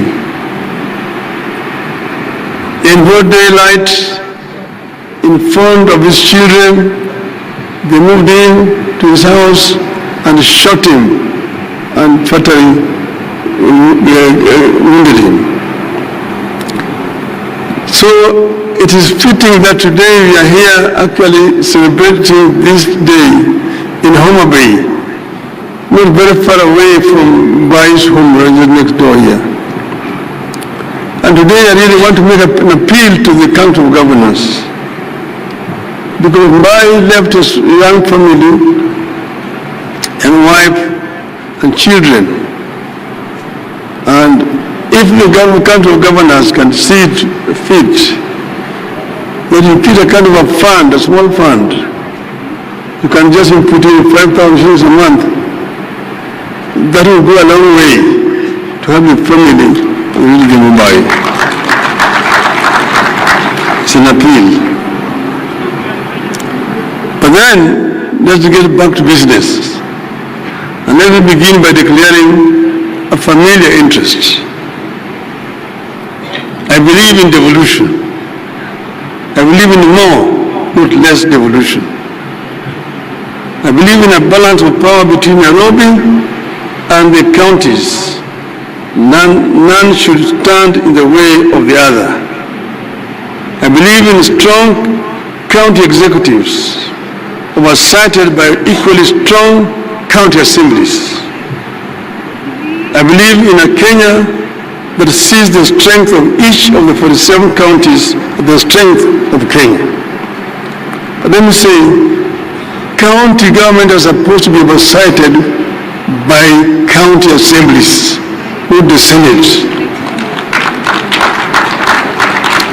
So it is unnecessary for Senate to be summoning governors to go to appear before senators in Nairobi. Only the public accounts and the public investment committees choose someone, not even governors, the chief executives of the county government. It's a waste of time all the time someone in governance will come to appear before parliamentary committees.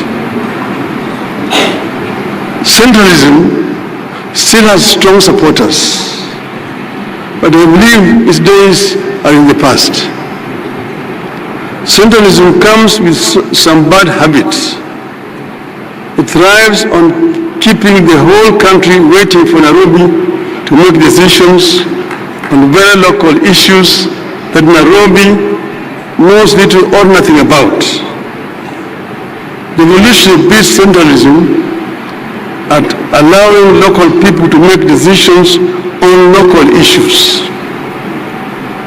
Decisions affecting only Homa Bay should be taken in Homa Bay or any other country for that matter.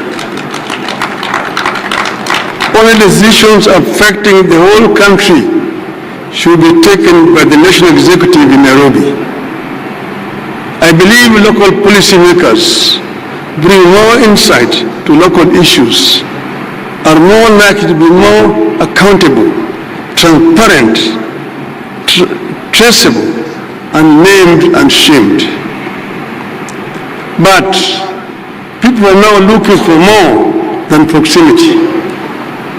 They are looking for performance, productivity, and partnership at every level of leadership. People want counties that are economic powerhouses, not mere administrative units. And you know, we are here because of historical circumstances. We are bigger units, you are regions which are what you call economics of scale. But enemies of devolution undermined that arrangement. Our focus must now be on leveraging devolution to achieve increased productivity and delivery of efficient and quality of services. Devolution for the people, for prosperity.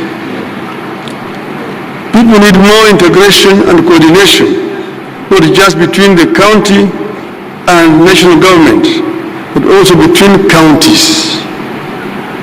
We want to see Wajir, for instance, having more collaboration with Garissa or Machakos with Kajiado and complement each other instead of competing for destruction. So I want to share some reflections on how devolution can be revolutionized and how county and national governments can adapt and lead the country into an equitable future. A future in which we all accept that each part of the country is unique in its own way, has its own history, challenges, strengths, and ambitions. Only when all parts of Kenya pull together in one desired direction will we achieve prosperity for all. The counties are not equal or similar. Even this region, for example, we take Homa Bay, next door is Kisii, you see, and then the door is also Migori. The three counties are not equal or similar. In Homa Bay here, they are like monoethnic. They can afford to talk the Luo Upper. Even the Suba speak the Luo. In Kisii, in Kisii they are also monoethnic. When you go to Migori, they are bilingual. There are Koreans there and there are the Luos there. So you cannot speak Luo in an assembly in Migori. See, in Kisumu next door, different from Homa Bay.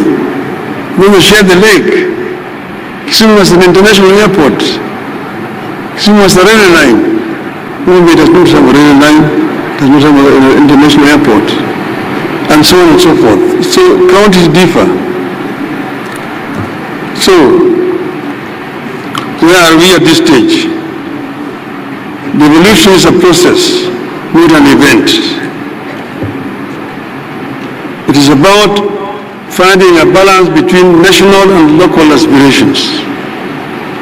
In this regard, we have made some significant progress.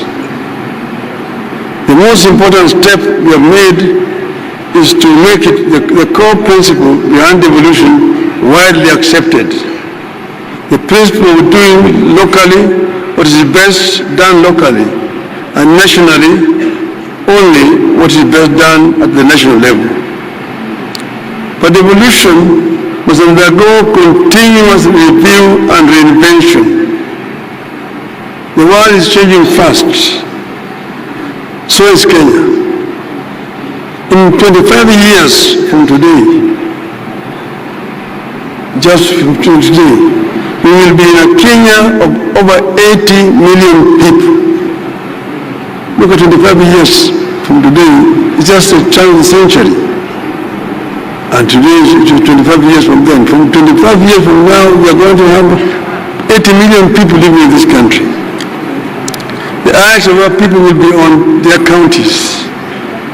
Our counties will either be engines of innovation or bottlenecks of frustration. The choice is ours, and we must choose boldly. We need to watch against the transfer of power and resources from Nairobi only for the same to be hoarded at county headquarters.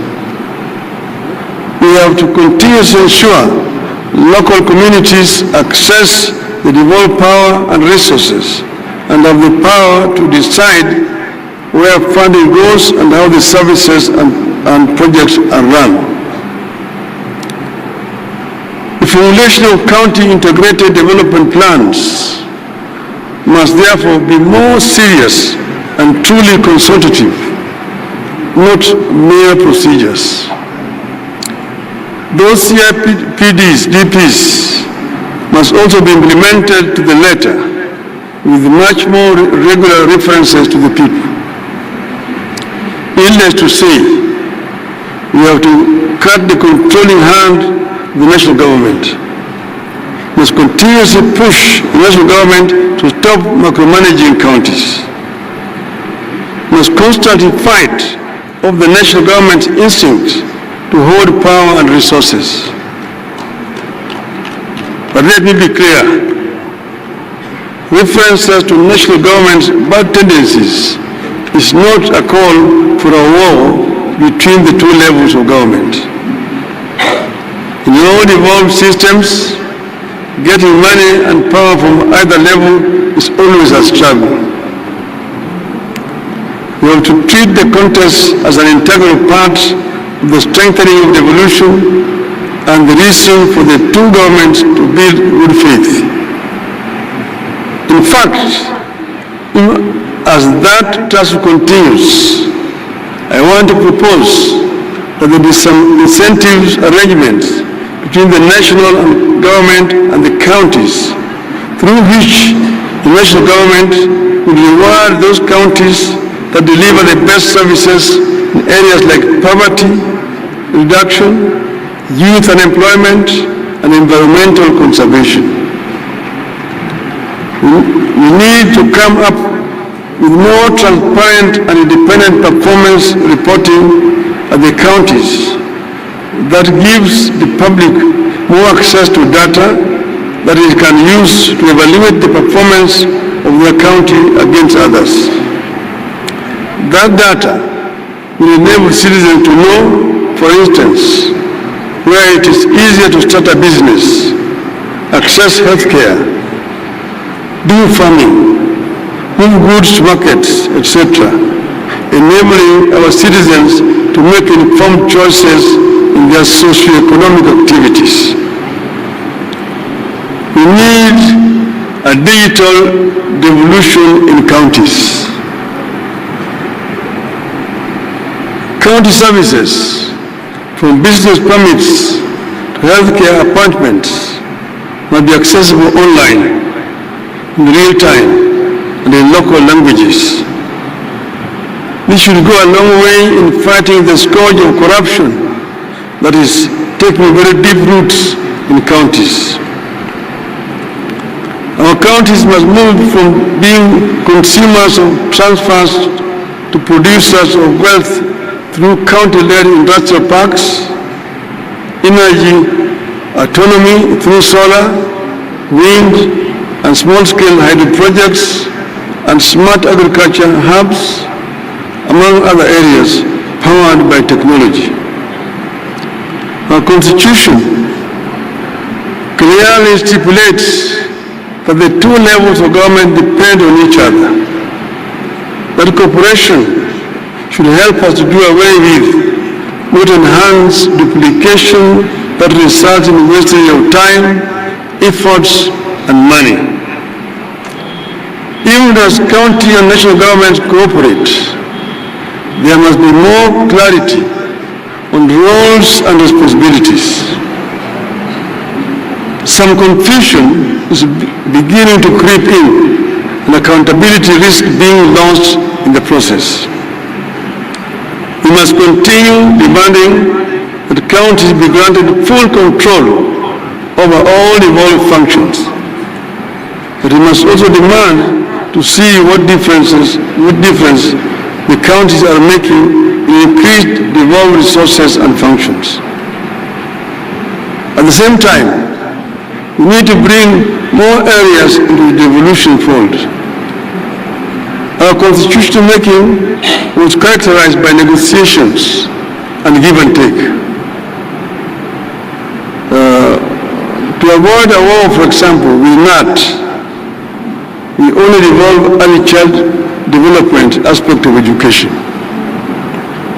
Because NAT had threatened us that if we devolve education, they are going to mobilize teachers to oppose the new constitution. And that's why education is not fully devolved. We must now break the cycle of managing our schools from far away in Nairobi. The time has come for Kenya to devolve education up to secondary school. It makes no sense to see a Minister of Education going to Marsabit, to Garissa, inspecting primary school structures or construction. It's a shame, because that is the work that should be done by the governor of the counties there. The time has come to devolve education. In the interest of efficiency and better service delivery, all money is currently managed by the NGCDF and NGAAF should be surrendered to counties. When CDF was formulated and promulgated, the people of Kenya were seeking an equitable distribution of natural resources which had been denied through an imperial presidency. Most of the work here was basically left to Harambes. He wanted to build tuition build block, Harambee, dispensary, Harambee, and so on. Since that time, everything in the system of governance has changed. We removed the patronage system in allocation of natural resources. We adopted devolution. We established a constitutional commission to allocate revenue between the national and county governments. We empower the parliament on budgetary matters. Everything Kenyans have done to re-establish good governance has made the CDF system obsolete. It is serving no known role in the new constitutional architecture, and it is no longer relevant in the new constitutional dispensation. Indeed, the only thing this system does is to pervert the role of the representative of the people, and to deflect the attention from duties placed upon them by the Constitution. The legislatures are elected to represent the people, to legislate, and to oversight the national government. It is not their business to be distributing bursaries or constructing classrooms and so on. Those are the work of the county government. When the MPs are constructing roads, constructing schools and hospitals. The same goes for infrastructure development. There is no reason for Nairobi-based agencies to continue flying over counties and construct roads in our urban centers and within our counties. I strongly believe that time has come for the authority over urban and rural roads to be handed over to counties. While the national government manages international highways, and national trunk roads. I was the Minister for Roads, Public Works and Housing. I'm the one who took the bill to Parliament to create Kera, Kura and Kenha. But that is under a unitary system of government at that time. With the devolved system of government, there's no need for somebody sitting in Nairobi to be in charge of rural roads in Homa Bay or Kiambu or Lamu, for example. So this is an idea whose time has come. It does not make sense that some roads in Kisumu town cannot be managed by the governor of Kisumu. There's somebody sitting in Nairobi from Kura who claims these roads as his roads. The same thing in Mombasa, Eldoret, Nakuru and so on. I know the better way to power this economy there's no better way to power this economy than to have major road construction works going on across all the 47 counties at the same time. I am well aware that some of these functions are currently not devolved and may require constitutional amendments to be transferred to counties. But through delegation of functions and legislation, we can get this work done and in the process take more power and resources and prosperity to the people. Finally, I want to address two other issues. One, the governors have mentioned it, that governors serve the counties and they can serve 1 term, 2 terms. I've got a number of governors who have served 2 terms. In Parliament, we did an amendment so that any member of Parliament who serves 2 terms is automatically entitled to a pension. Why can you not do the same thing to the governors? A governor who has served 2 terms needs to be entitled automatically to a pension. So this is a recommendation that should come from Homa. And members of Parliament should seize this matter and go and move an amendment in Parliament. Okay? Second thing is issue of corruption. You see, corruption is not confined to the counties, and I'm happy that the President talked about this. I talked about it the other day. Our society will not develop until we manage this animal, this beast called corruption. And it is in all aspects of our lives. First, you talk about the executive. It is rampant in the executive. Not only at county level, first at the national level. In the procurement and in revenue collection, that's where it resides. Revenue collection, these revenue officers, whether it be they customs officers, they be income tax, they be VAT officers, there's a lot of pilferage in that line. There's a lot of leakages. And then procurement officers. Because here there's an area where there's a lot of pilferage. They procure so expensively.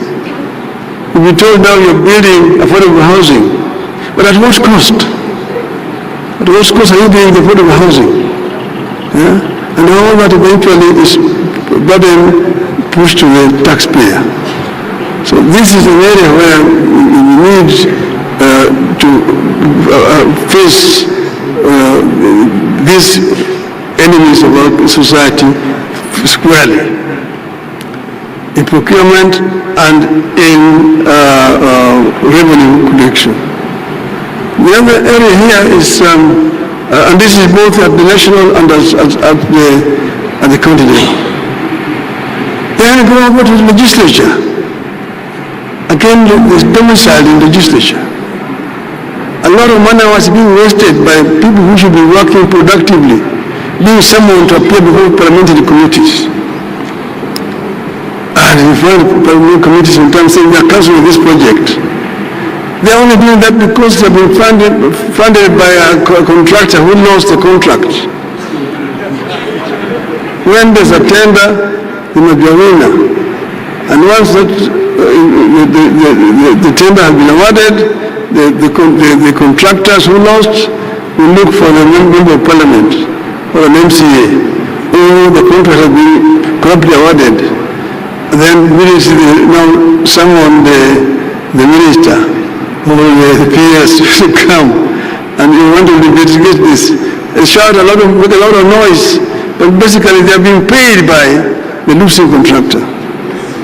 And been doing this, the contract has been properly awarded, is suspended, is cancelled, and you know the financial year is very short. By the time you awarded the contract, it is September. If somebody goes and suspends it, it will be into the new year. The whole financial year is wasted, money is not spent. So Parliament must also be brought on board properly, because Parliament is also actually impeding implementation of government projects by being corrupted by contractors. And then, come over to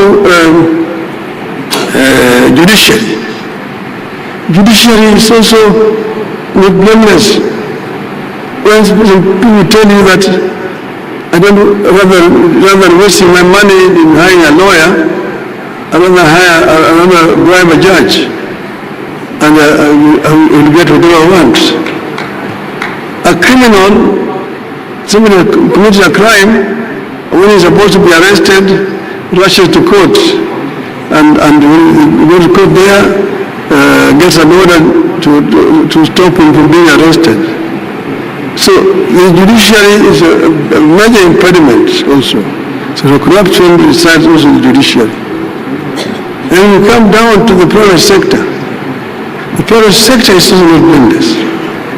The private sector is where there's competition for contracts, and they're the ones who now go and bribe the executive, they also bribe the legislature and so on. So there's always a giver and a taker in a corrupt deal. So the private sector is also not blameless. The media is also not blameless here. The media is very much deeply involved. If you see the media saying, oh, we are exposing corruption here, they have been paid.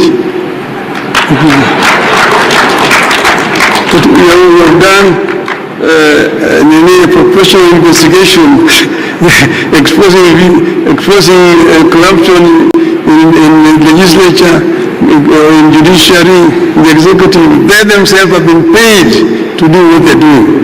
So the media is not blameless in this one here. So we need to deal with this issue squarely by looking at this animal called corruption, the face, and dealing with it. That's the only way that our country will be able to move forward. I thank you very much for listening to me.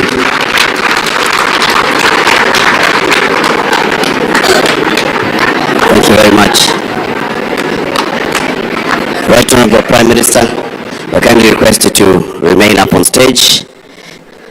We have a gift for you from the Council of Governors, which will be presented by the Chair of the Council of Governors and the Vice Chair, who is also the Chair of the committee that organized this year's devolution conference. There will be a second one from the county of Homa Bay. This is from the Council of Governors, being presented by the Chair and the Vice Chair of the Council of Governors. Tupige makofi tafadhali.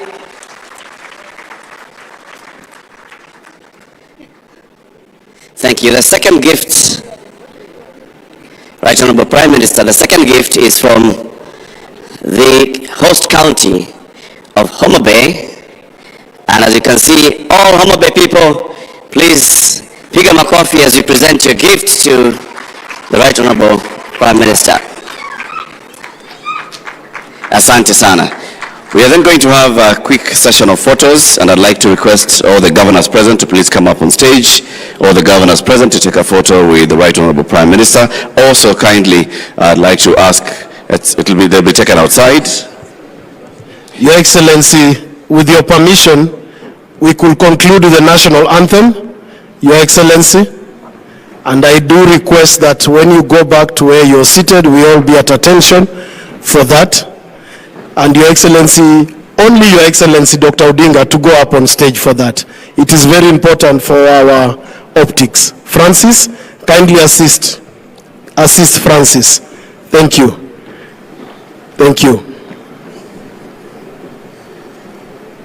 Francis, assist me with the headgear as well. And may I request that all unofficial headgear be dressed down. National Anthem of the Republic of Kenya.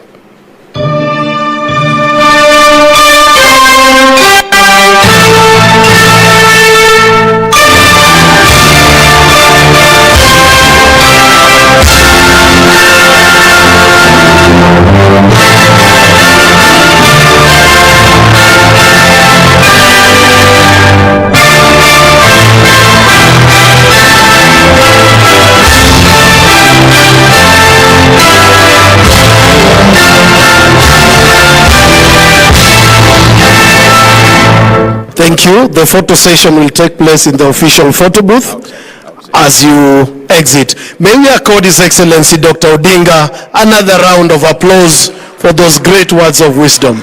Latif. Asante sana Bage. Ladies and gentlemen, our side events will be taking place shortly.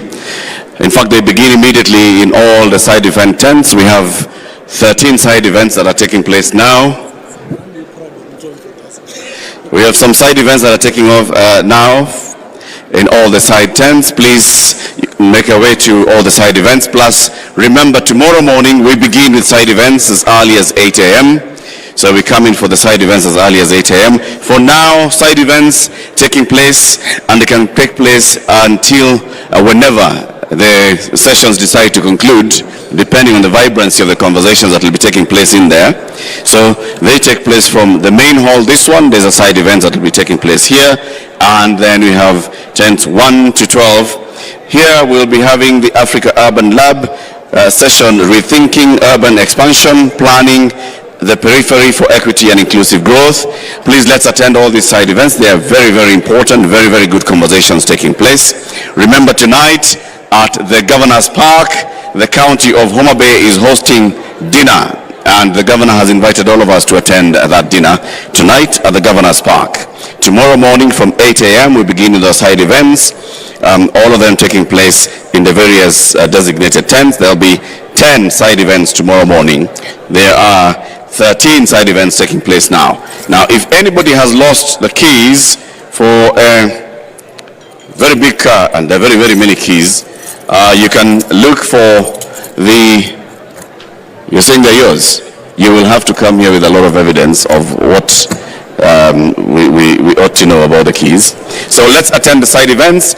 See you in the tents, tent number 1 to tent number 12, and this main hall, which will be hosting the Africa Urban Lab conversation on rethinking urban expansion. Tent number 1, Proximity Limited. Tent number 2, Food for Education. Tent number 3, GIZ on financing resilience of cities and communities. Tent number 4, Pan-Africa Climate Justice Alliance. Number 5, Technology Service Providers Association of Kenya. Tent number 6, ECD Network. Number 7, Center for Fiscal Affairs. Tent number 8, Alliance for a Green Revolution in Africa. Tent number 9, the National Construction Authority. Number 10, State Department for Trade on unlocking county trade potential. Number 11, AMREF. Number 12, the State Department for Public Health and Professional Standards. All those conversations taking place from now in the side tents. Tomorrow morning we convene here for the side events as well from 8 a.m.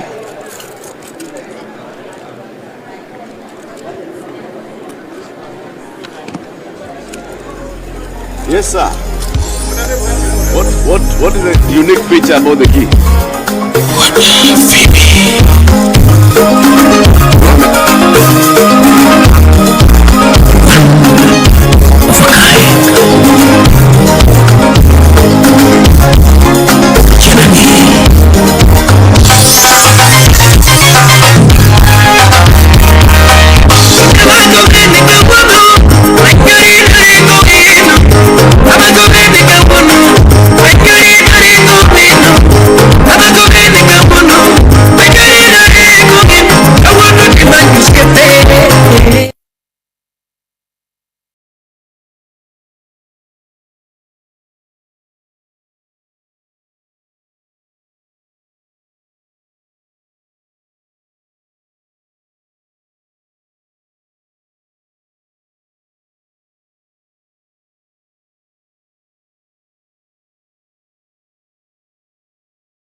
My work is easy because I use ClickUp. Here's how I keep track of all my tasks.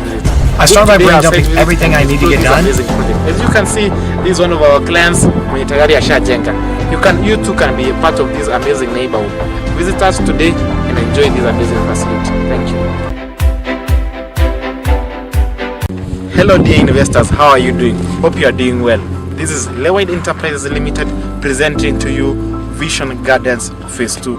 This project is going for only 950,000 Kenya shillings, whereby you pay 10% deposit, the balance you clear within 12 months. By that I mean unalipa to 95,000, ingine unalipa pole pole kwa mwaka mmoja.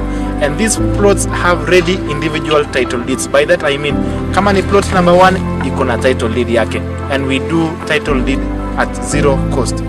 Once you complete your payment, tunakufanyia title deed transfer. We have daily site visits kuja kuona shamba at 10 a.m. and 2 p.m. Ofisi yetu iko pale Kitengela Muigai Efrata building, 2nd floor. What are you waiting for?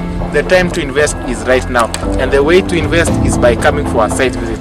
Book today our site visit and explore this amazing project. As you can see, this is one of our clients mwenye tayari ashajenga. You too can be a part of this amazing neighborhood. Visit us today and enjoy this amazing facility. Thank you. Hello dear investors, how are you doing? Hope you are doing well. This is Lewide Enterprises Limited presenting to you Vision Gardens Phase 2.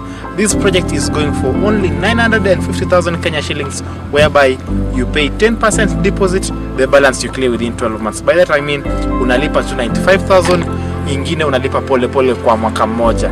And these plots have ready individual title deeds. By that I mean kama ni plot number 1 iko na title deed yake, and we do title deed at zero cost. Once you complete your payment, tunakufanyia title deed transfer. We have daily site visits kuja kuona shamba at 10 a.m. and 2 p.m. Ofisi yetu iko pale Kitengela Muigai Efrata building, 2nd floor. What are you waiting for? The time to invest is right now, and the way to invest is by coming for our site visit. Book today our site visit and explore this amazing project. As you can see, this is one of our clients mwenye tayari ashajenga. You too can be a part of this amazing neighborhood. Visit us today and enjoy this amazing facility. Thank you. Hello dear investors, how are you doing? Hope you are doing well. This is Lewide Enterprises Limited presenting to you Vision Gardens Phase 2. This project is going for only 950,000 Kenya shillings, whereby you pay 10% deposit, the balance you clear within 12 months. Your investment will appreciate faster than ever. Don't wait too long to invest. Book a site visit with us today, we are located in Kitengela, Mugai, Efrata building, second floor. Good day, champions of smart investments. Wekeza is here, and today I'm excited to introduce you to one of our hottest deals in KCA Phase 7 plots. This project is subdivided into 50 by 100, each going for 450,000 Kenyan shilling. You just need to pay a deposit of 45,000, then balance comfortably within 12 months. All these plots come with ready individual title deeds, give you full ownership security. And as you see, this area is well developed. We have all social amenities on site. We have electricity already on site. We have water, and just 800 meters from here we have the SGR Kapiti station. And not to forget the major growth of development of this area, which is the KCA University. It's located just 2 kilometers from here. That means your investment will appreciate faster than ever. Don't wait too long to invest. Book a site visit with us today. We are located in Kitengela, Mugai, Efrata building, second floor. Good day, champions of smart investments. Wekeza is here, and today I'm excited to introduce you to one of our hottest deals in KCA Phase 7 plots. This project is subdivided into 50 by 100, each going for 450,000 Kenyan shilling. You just need to pay a deposit of 45,000, then balance comfortably within 12 months. All these plots come with ready individual title deeds, give you full ownership security. And as you see, this area is well developed. We have all social amenities on site. We have electricity already on site. We have water, and just 800 meters from here we have the SGR Kapiti station. And not to forget the major growth of development of this area, which is the KCA University. It's located just 2 kilometers from here. That means your investment will appreciate faster than ever. Don't wait too long to invest. Book a site visit with us today. We are located in Kitengela, Mugai, Efrata building, second floor.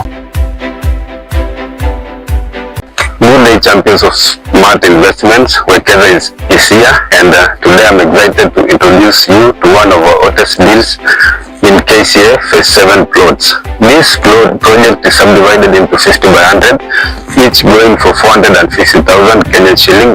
You just need to pay a deposit of 45,000, then balance comfortably within 12 months. All these plots come with ready individual title deeds, give you full ownership security. And as you see, this area is well developed. We have all social amenities on site. We have electricity already on site. We have water, and just 800 meters from here we have the SGR Kapiti station. And not to forget the major growth of development of this area, which is the KCA University. It's located just 2 kilometers from here. That means your investment will appreciate faster than ever. Don't wait too long to invest. Book a site visit with us today. We are located in Kitengela, Mugai, Efrata building, second floor. Good day, champions of smart investments. Wekeza is here, and today I'm excited to introduce you to one of our hottest deals in KCA Phase 7 plots. This project is subdivided into 50 by 100, each going for 450,000 Kenyan shilling. You just need to pay a deposit of 45,000, then balance comfortably within 12 months. All these plots come with ready individual title deeds, give you full ownership security. And as you see, this area is well developed. We have all social amenities on site. We have electricity already on site. We have water, and